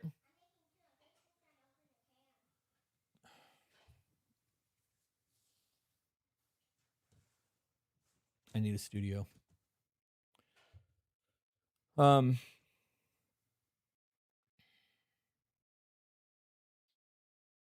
Sometimes your partner hasn't changed at all. You were just wrong about them in the first place. But if you stop asking questions, your assumptions never get updated. Then you start having conversations with the version of your partner that exists in your head instead of the human being that's standing right in front of you. I know exactly what you're going to say becomes a very shitty response or sentence. Sometimes you do genuinely know, but that becomes the way we approach our partner. We're no longer listening, we're predicting. They make a face, we decide we know what it means. They get quiet, we assign motive. Their tone changes and we decide they're angry. They don't want schmexy time and we decide they're not attracted to us anymore. They want time alone, now they're pulling away. That's not asking anymore, it's telling. You're pissed, you don't care, you're trying to start something. You'd rather be anywhere but here, you always do this. Now, our partner isn't even allowed to explain their own experience because we've already told the story and made the decision that it's true. It's not knowing someone.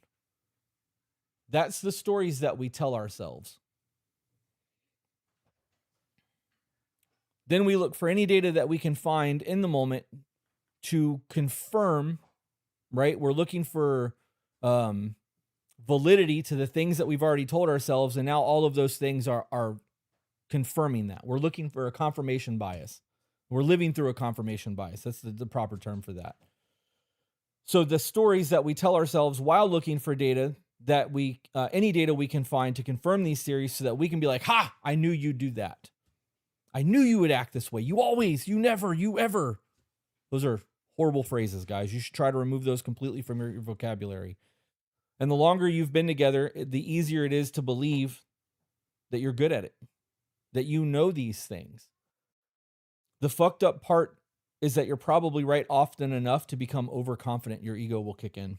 You've watched this person for 15 years. Of course, you know their patterns, but knowing someone's history doesn't give you permanent access to their thoughts. There's another reason why curiosity disappears, and that's routine.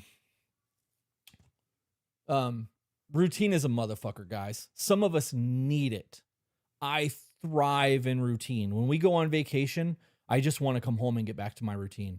I'm good for like the first 3 or 4 days, but anything after that, I start going crazy because my routine isn't there. My work ethic's not there. I can't just go do the thing on my computer. I can't go to my specific gas station, right? Like, I'm not autistic at all. Anyways, we stop having new experiences together. We wake up, go to work, talk about kids, dinner, television, bed, repeat. Saturday errands, Sunday responsibilities, Monday wash, rinse, repeat. There isn't much new to talk about because we're not doing much together anymore. Early relationships create curiosity almost automatically because everything is new. You've never heard their childhood stories before. You've never traveled together. You've never met their family. You've never done the deed with them. You've never seen them angry. You've never watched them become a parent. You're constantly collecting information. When the novelty wears off, then what? You have to live with intention. You have to want to be engaged. This doesn't mean that you need to... I have to wait. they're I have give me a second, guys. I read once familiarity is a cage. It changed what I thought I knew. Yep. Yeah. I thrive in structure. So do I. I fucking need a routine. When my routine, I can't hear a thing. I can. I hear all of it. And I can't, like, because I know something's happening out of my line of sight, it disrupts my entire fucking thought pattern. I can't do shit. What are you guys doing in there? You're looking for what?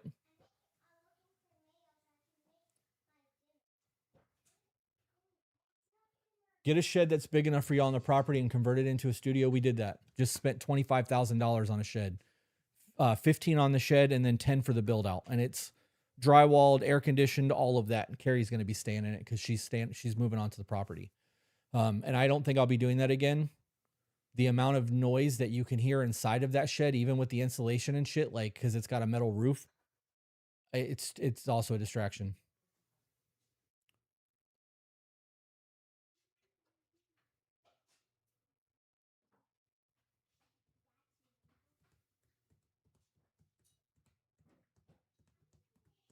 I do have a in-law suite on the property that we use as our like dens in. It's where we relax and journey together and things of that nature. Carrie uses as an editing room as well when she edits. And I've thought about moving this out there, but I don't want to taint that space with our podcast because the energy that comes through these emails and shit, like I don't want it to disrupt that space. So that's not even an option. I think what's going to have to happen is there's a house that's being built on the corner of our property. And in the event that that goes up for rent, I already want to rent it because I don't want a fucking neighbor attached to my land. But if we can rent that space, I can turn that into a studio and we can just walk back and forth when we want to work. And that would eliminate all of it. We would have another kitchen. So if she wants to make cooking content or whatever, she'll be able to do all of that. So it would be pretty cool to be able to do that. But I'm going to interact with the chat for a little bit longer because they're in there making their breakfast. So as soon as they're done, I'll get back to the document. I've always told my kids I miss school because of the routine of things. Ended up quitting my high paying job I wasn't appreciated at for the janitor position at the school. I've never been happier. You guys got to define what success looks like. Rent it and I'll sublease it. Haha. I mean, if it goes up for rent before you move here, I will be renting that space. I actually thought about trying to do that with Billy, renting a studio spot, like a house that's like a 2 or 3 bedroom to have them move into to split the cost of the studio. But we have so much going on that coming in and out with their baby doesn't seem right. So I'm not trying to do that. PJ's creation. Thank you for the floating heart jewels. I'm always curious towards my person. I wish they would be just as curious towards me. What are some things I can suggest to get him to see the curiosity is good? I did an entire 3-part episode on curiosity. I would go back and watch that. And then if you still have questions, then hit us back. But that's where I would start. Instead of trying to recall all of the information that I put together for that, it'd be easier for you to just go watch those videos.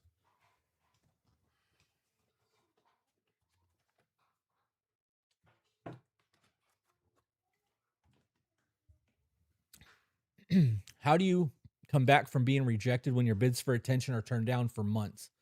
And then your partner starts initiating bids again, yet you've been trained not to. Does that make sense?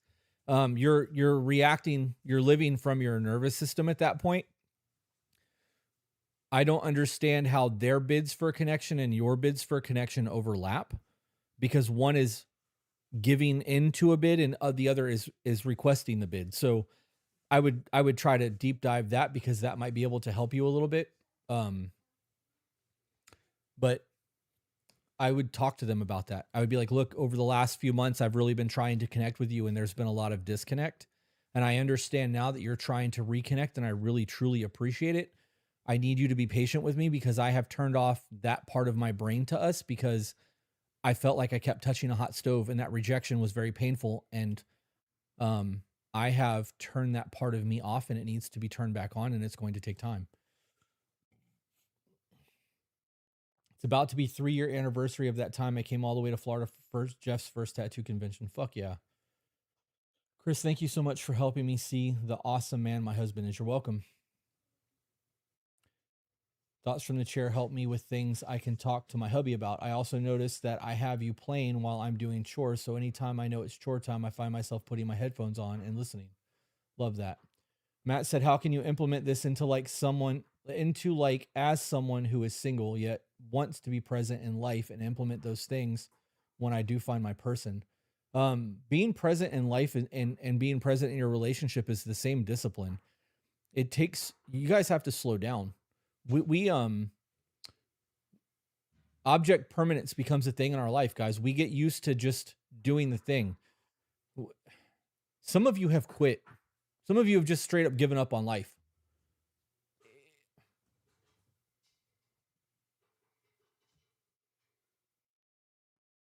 Are you almost done in there?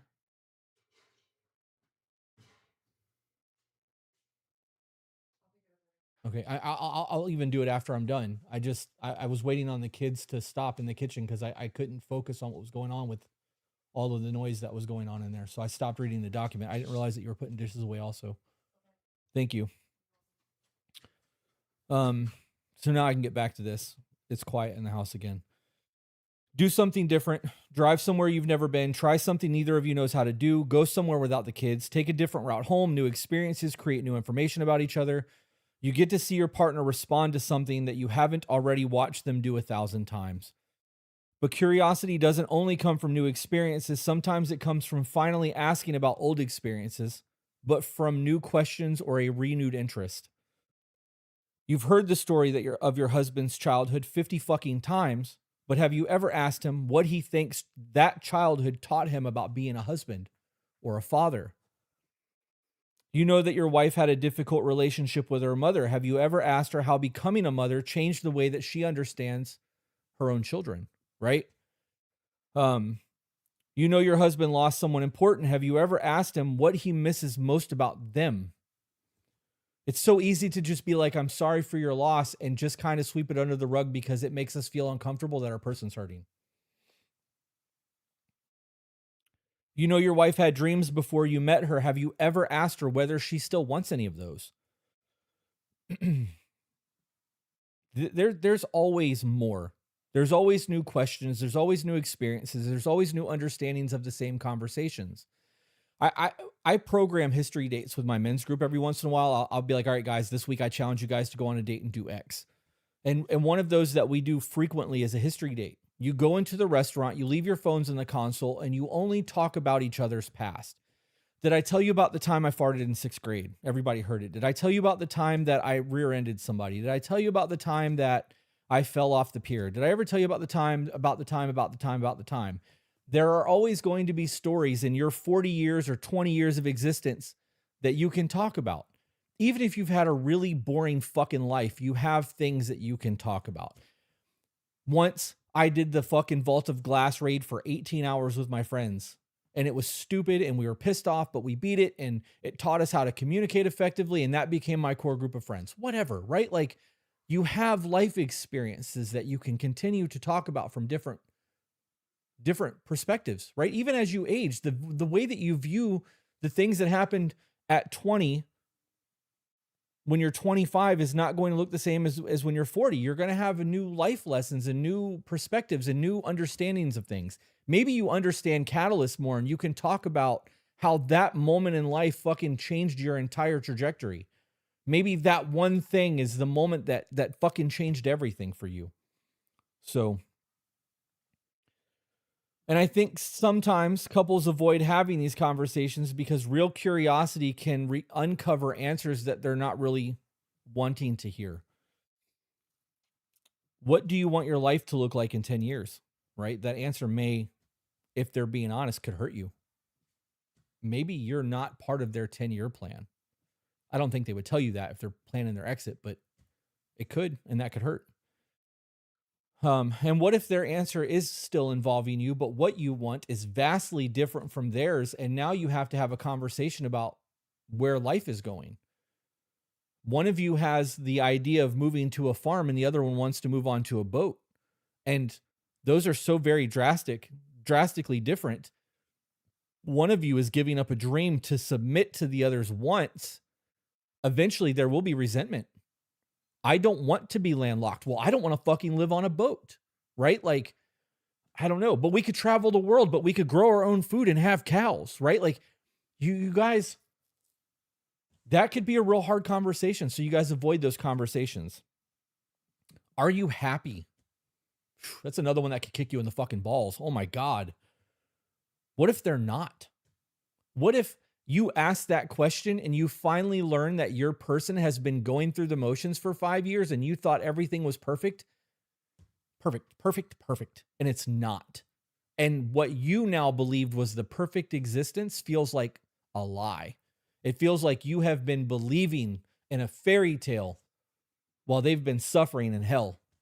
You had no idea because you failed to ask the questions or you failed to even see them. What do you wish is different about our marriage? It's another really hard fucking question. What if they tell you? Curiosity absolutely creates risk, right? You might learn something uncomfortable. You might get hurt. And I say good. Pain and embarrassment are the greatest fucking teachers on the planet. And both are actually catalysts. So, ignorance becomes safer. What do we need from Publix?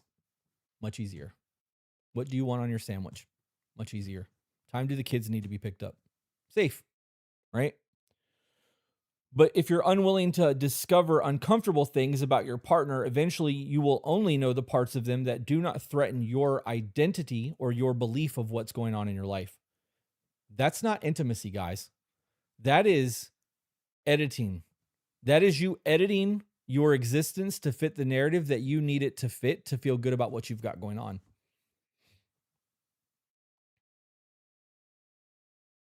Yeah. Yep. But if you're unwilling to discover uncomfortable things about your partner, eventually you'll only know the part about them that don't threaten you. I had to read it again. That is not intimacy. That is editing. This is where the Gottman's idea of love maps come into play. You guys know I'm a huge fucking fan of the Gottman Institute. The basic idea is that healthy partners maintain knowledge of each other's internal worlds. Internal worlds. Not just birthdays, favorite restaurants, but their worries, their stresses, their dreams, their relationship goals, the interests, things that are important to experience, and what is currently happening in our life. So do you know what currently matters? Not just to them. Do you know what currently matters to you? If I asked you what currently matters to you right now, how many would say, I don't know? Put one in the chat if your answer is, I don't know, so that I can watch the chat go, because I'm willing to bet most of you don't know what currently matters to you. Maybe it's just making sure the bills are paid. That's survival. That's not what I'm talking about. Your map will eventually always become outdated. Imagine trying to navigate your city using a map from 1995. Sure, things would still be recognizable. A lot would be very different, though. People are the same way. You don't create a love map once, you update it. I think. That's funny. I'm really shocked that the chat didn't go ape shit with ones. I was really expecting it to go crazy there. So good for you guys. Good for you guys.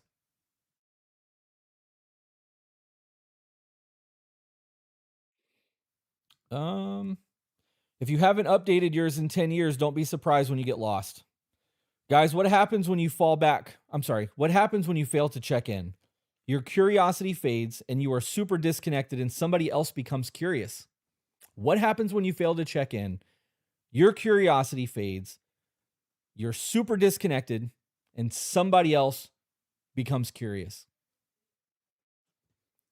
A coworker asks your wife what she thinks about something and then actually listens to her response. A friend asks your husband about the project he's excited about.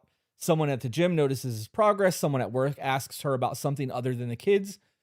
Suddenly, another person is asking questions that you stopped asking years ago. I'm not saying that this excuses the crossing of boundaries. It doesn't justify emotional affairs. It doesn't justify the infidelity that's coming. But make no mistake, it's coming.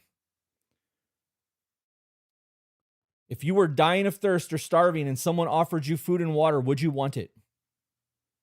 We need to understand why being seen can feel incredibly powerful to someone who has felt like furniture in their fucking house. Sometimes people are not initially attracted to the other person. They're attracted to the experience of being interested in again, or being interesting, I guess is probably how I should have worded that. Your partner should not have to go outside of the marriage to feel interesting. You shouldn't either.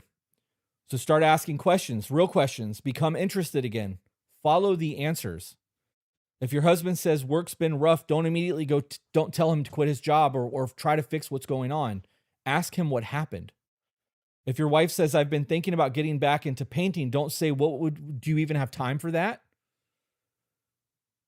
Ask, what made you start thinking about that again? What created that spark? What made you want to create? What do you want to create? Do you have ideas for paintings? Engage. If your partner says, I've been feeling weird lately, don't immediately diagnose them.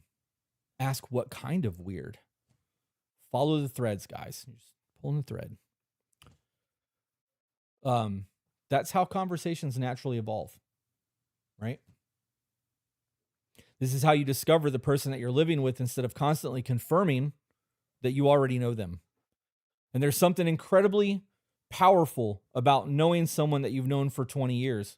You've watched them fail. You've watched them win. You've watched their body change. You've watched them become a parent. They've buried people with you. You've built shit together. They know where you've been. But don't let knowing where somebody has been convince you that you know where they're going. Your partner is still becoming someone, and so are you. And if neither of you stays curious, you will wake up one day sharing a house, a bank account, children, and 20 years of memory, but absolutely have no fucking idea who the person has become.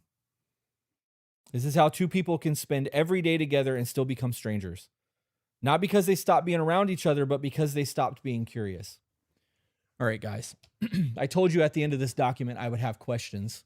And I have 10 questions here for this document that pertain to this, that you can journal, that you can engage with your person.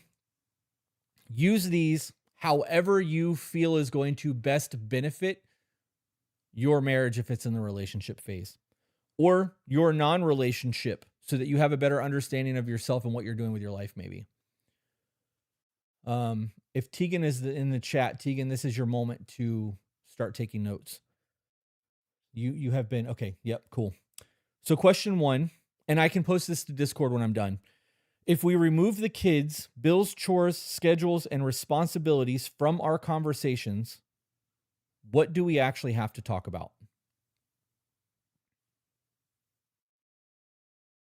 Tegan, you're gonna have a hard time keeping these. These are going to be, some of these are really long questions. Let me see if I can pull up the document and I'll just post them one at a time. Give me 1 second, guys. I'm trying to make this as efficient as possible for everyone.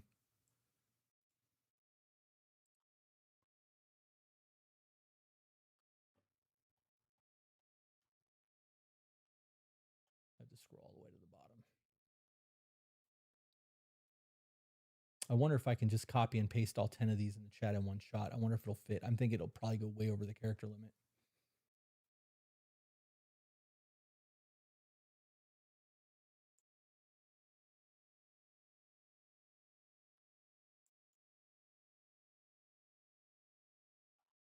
See, this would be so much easier if I actually had a desk.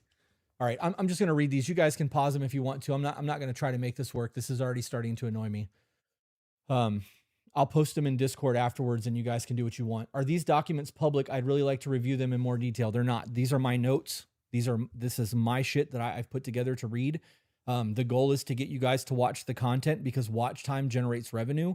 And if I downloaded the document and you didn't watch the episode and you only read the document, I have worked sometimes for 5 hours and made $0 off of it. So, though this is about getting information out there, this is a job for me and I have to find ways to maximize revenue streams while doing the job to continue doing it. So I'm not posting shit anywhere. I will post the questions after the fact, but damn, she actually got it. All right. The next one is, are we still partners who run a household together, or have we mostly become co-workers managing a life?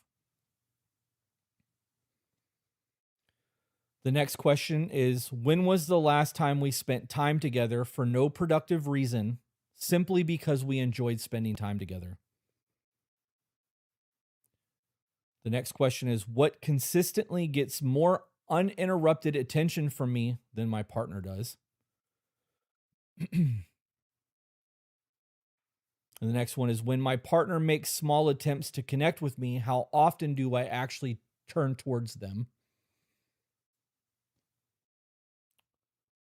Next one is, has my partner stopped asking me for certain things because they no longer want them, or because I've taught them that asking usually doesn't work? The next one is, when was the last time I was genuinely curious about my partner instead of assuming I already knew what they thought, felt, or wanted? Next one is, do I know my partner's internal world, or do I mostly know their schedule, responsibilities, habits, and routines? The next one is, what has changed about my partner over the last few years that I may not have fully noticed? And the last one is, are we becoming more known by each other, or are we slowly becoming strangers who happen to know each other's schedules? That was the first part of this document. I'm going to go ahead and post those in Discord real quick.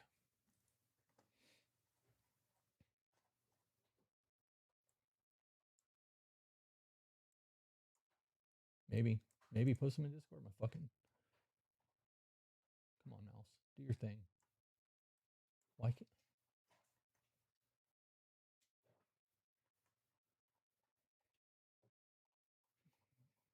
Not me getting super fucking annoyed at Google Drive.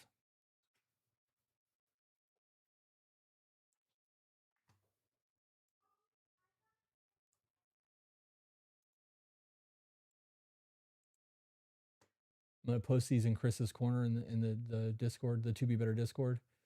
You guys will be able to go and look for them if you need to. I guess it would help if I was actually in the right server trying to find my fucking thing. So many chats.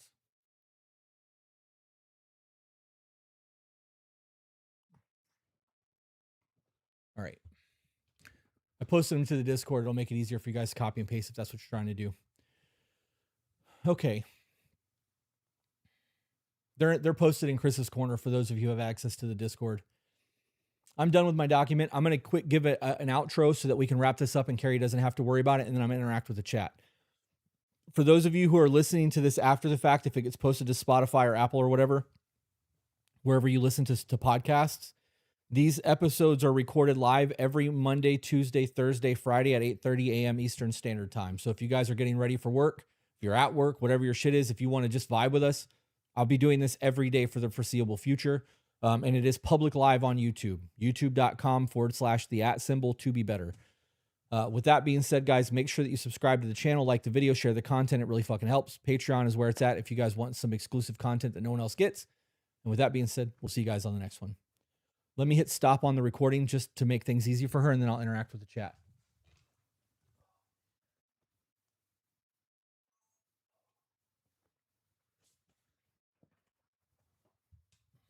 All right.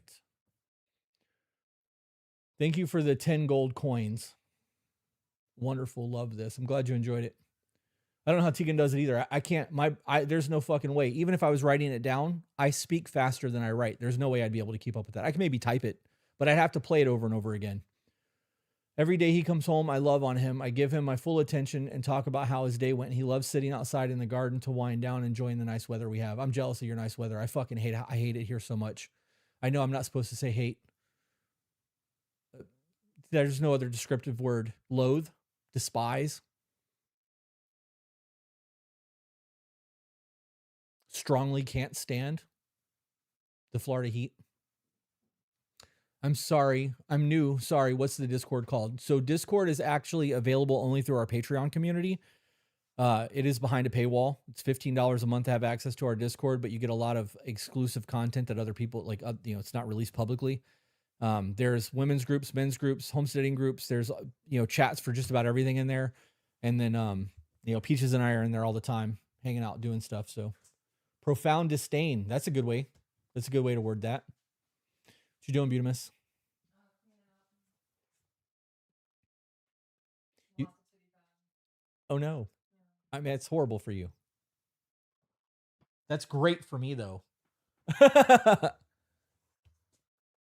Jay said, I'm low key excited for the humid heat. Fuck that.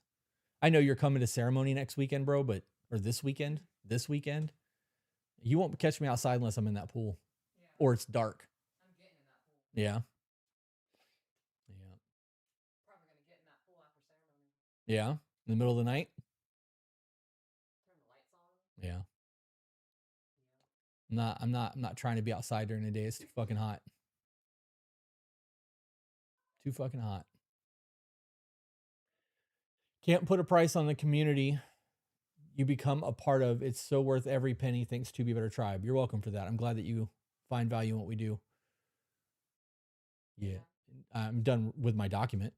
I'm just hanging out right now. I figured I would do another, like a Patreon live after this and just do a Q&A or reaction videos or something to just kind of kill time until you're done with the kids. We have a premiere kicking off in 2 hours, noon. So. Okay. Can I make myself free? Yeah, you're good. When I was reading the document, it's too much to stay focused when there's noise happening in there. I understand. Nope, it's one more episode of Trade weather with me. It's 75, 55 this whole week, and I hate it. That's perfect weather, dude. What are you talking about? What do you mean? I'm out as active as the rest, but the tribe has greatly helped. Oh, I'm not as active. Not as active as the rest, but the tribe has helped me greatly. I love that. Full vibes in the community. It's a place like no other with a heart that is so amazing. I'm glad you guys enjoy being in the Discord so much. Going to Colorado in a couple weeks, and I can't wait. Peaches and I normally do stuff every September for our birthdays because we both have birthdays within like 2 weeks of each other. And we normally go do something for September, and we haven't booked anything this year. We did so much this year that and we have so much to do between the end of this week we have ceremony, and then October we have a men's and women's retreat, then ceremony, and then she's got her woo women's retreat. God, that's so fucking hard to say. We need to find a better name. Her spiritual retreat is in November for women, which still has spots available if you guys want to go and hang out with my wife for a weekend, fucking screaming at the trees, dancing around a fire. That's a whole thing. But that'll be happening in November. You can find information on that on tobebetter.com. But we didn't do anything for December, and we don't have anything planned for September. And part of me really wants to do something, but part of me doesn't want to spend any money. Part of me just wants to stay home and be a complete fucking bum all September. Come to Vegas, Utah, or NorCal. Selfish of me, I know. The cost of flying out there is too much, dude. Like the last time we went to Vegas, I think it was like $7,000 for us to fly out there first class. It's just not worth it. Made it to our first service yesterday. Gratitude list. So grateful for the To Be Better podcast. Hell yeah. I'm in El Paso, so it's as dry as can get. My grandfather owned half of a mountain in El Paso, Texas. When he got home from Vietnam, he moved to El Paso, and where he lived in El Paso there was nothing out there. He got a degree and started teaching high school out there. This was in the 80s, 70s and 80s. And he ended up buying a home, like a plot of land on a mountain, and had power ran to it, and then bought up all the land around it and started developing homes. And by the time he died, he was like a stupid wealthy because of that. Did Peaches get to be a mermaid? She did not. We haven't done the Wiki Watchy thing. I don't like dancing, but I'm really considering the November one. I might not be able to stay the entire time due to work. You should go. You don't have to dance. That's just me expressing that it's going to be whimsical, and she's going to be doing all of her women's stuff. She's got a whole lot of things that she's got planned for that women's retreat in November. Just want to say thank you for your BPD content. I have quiet version of it, and it helped my ADHD partner understand me better. Love that. You guys should check out, have your partner read Stop Walking on Eggshells. And then you should read Buddha and the Borderline. Both of those books seem to do pretty well. Yep. You guys got anything you want to talk about? Any questions? Anything going on that we should address before I wrap up. I should address. I keep saying we. I'm so used to her sitting here, that habitual phrasing. September bummin' reset sounds good. I mean, we kind of had the last couple months have been downtime. We haven't really done much since we got home from Bali. And a lot of that was by choice. We canceled our July trip. We were supposed to go to Montana in July. But after being back from Bali, we just needed some fucking downtime. It was too much.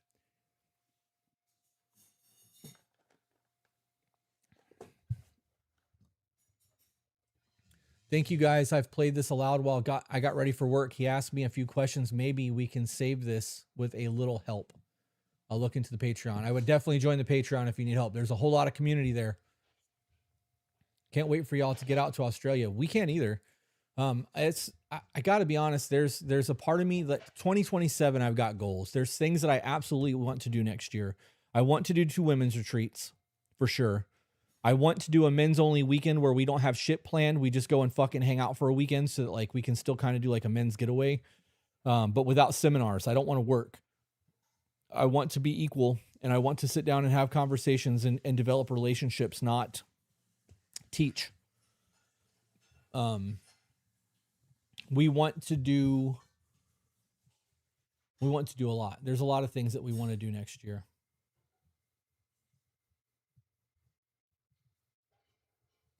The static of our brain that stops our full focus, normal or can fix it to be fully present. Yeah, you just have to make a choice to ground yourself. When you know it's starting to come on, you have to find grounding techniques that works for you to bring yourself back to the present moment. Patreon is worth every penny. Great community. Thank you for that. 218 acres for 400,000. That's insane. That I would buy that. That's a lot of fucking land for that price. That's a lot of land. You wouldn't even be able to get in Florida right now. You wouldn't even be able to buy 20 acres for $400,000. Everything is so fucking overpriced here unless it's swampland and you can't build on it.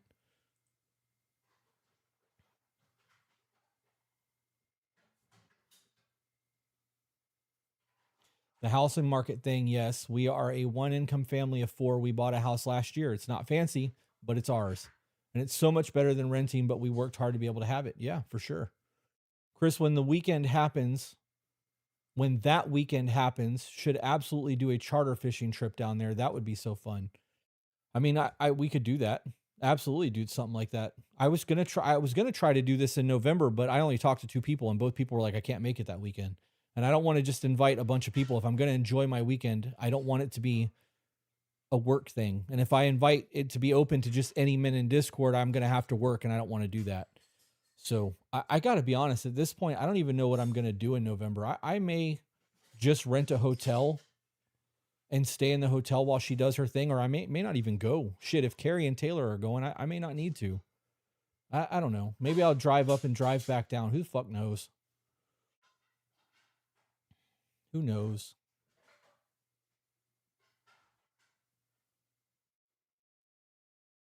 I feel like I have ruined my husband. That's a hell of a fucking statement. We have a 4-bedroom typical yard in Wisconsin for $250,000. Yeah, see, I want land. Land is so expensive. We're looking to get a Class A RV to just be mobile and see the U.S. Peaches and I did that this year. We bought a Class A. We bought a Forest River FR3, 35-foot RV. And we drove it to ceremony, did Aya, and came back. And that was the only time we've driven the fucking thing. I'm realizing that I love the idea of the adventure more than I love spending the money or actually doing the adventure. Driving that RV is fucking terrifying. Driving my van is no big deal. And I do think that I want to trade my RV in for a Class B so that it's smaller and we can go off road and do shit like that. But I can't take the kids. I can't fit a family of 4 inside of a fucking Class B. We'd kill each other. So.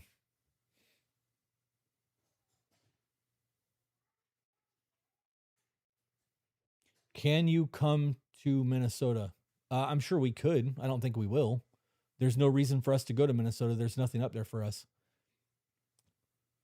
We do a lot of meet and greets and travel. And like when we do these meet and greets, it's easier for you guys to travel to us.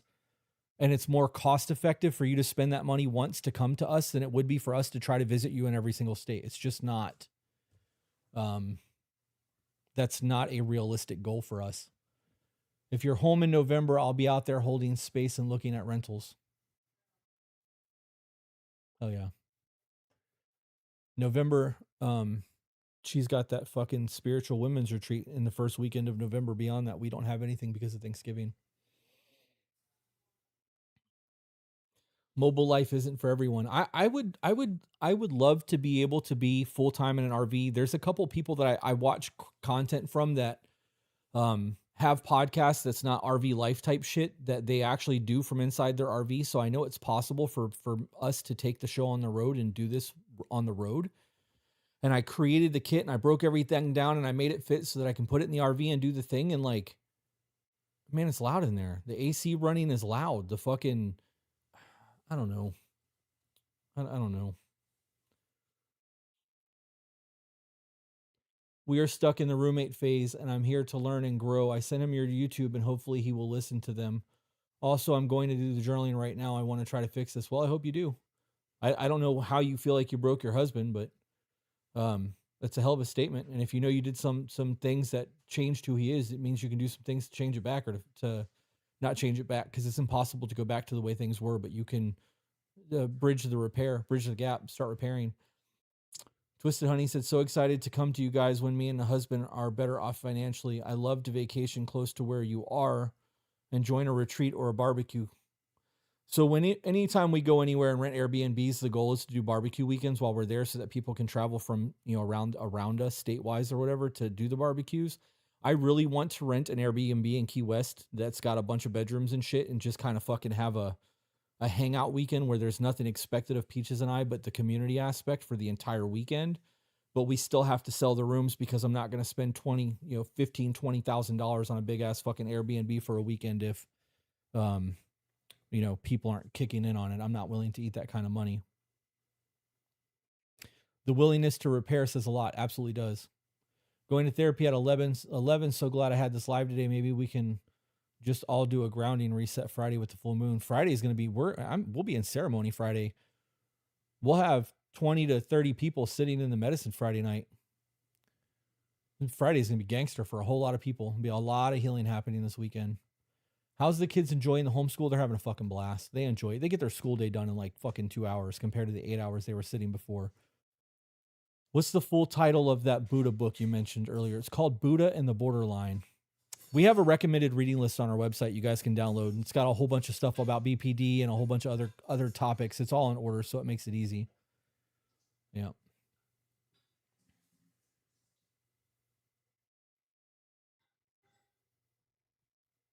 Oh, you're doing a sweat over the weekend? Fuck yeah. We've planned our Florida trip for January after the holidays. Going to swim with dolphins. That water's going to be, January is going to be cold. You be in that water by yourself. Yeah. I'm also going to the medicine on Friday. Hell yeah. Love that for you. You suggested one time having a family barbecue with kids and everything. We'd love to bring our family one day. We did that in Kentucky.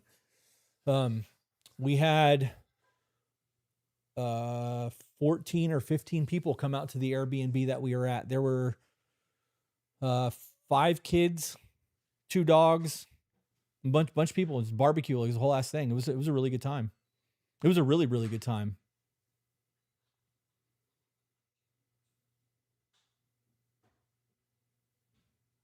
Not read a Creech recommendation on a book that I have disliked yet. Love that.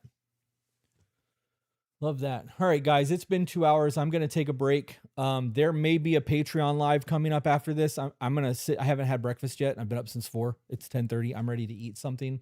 So I'm going to figure that out. And then if I go live for Patreon without Peaches, there will be a live stream. If she wants to work, we'll be doing emails. As of right now, I'm not sure what's what yet. But I will see you guys tomorrow morning, either way at 8:30 a.m. for another Thoughts from the Chair, where we'll be doing part 2 of avoiding the roommate phase. Have a good day, guys.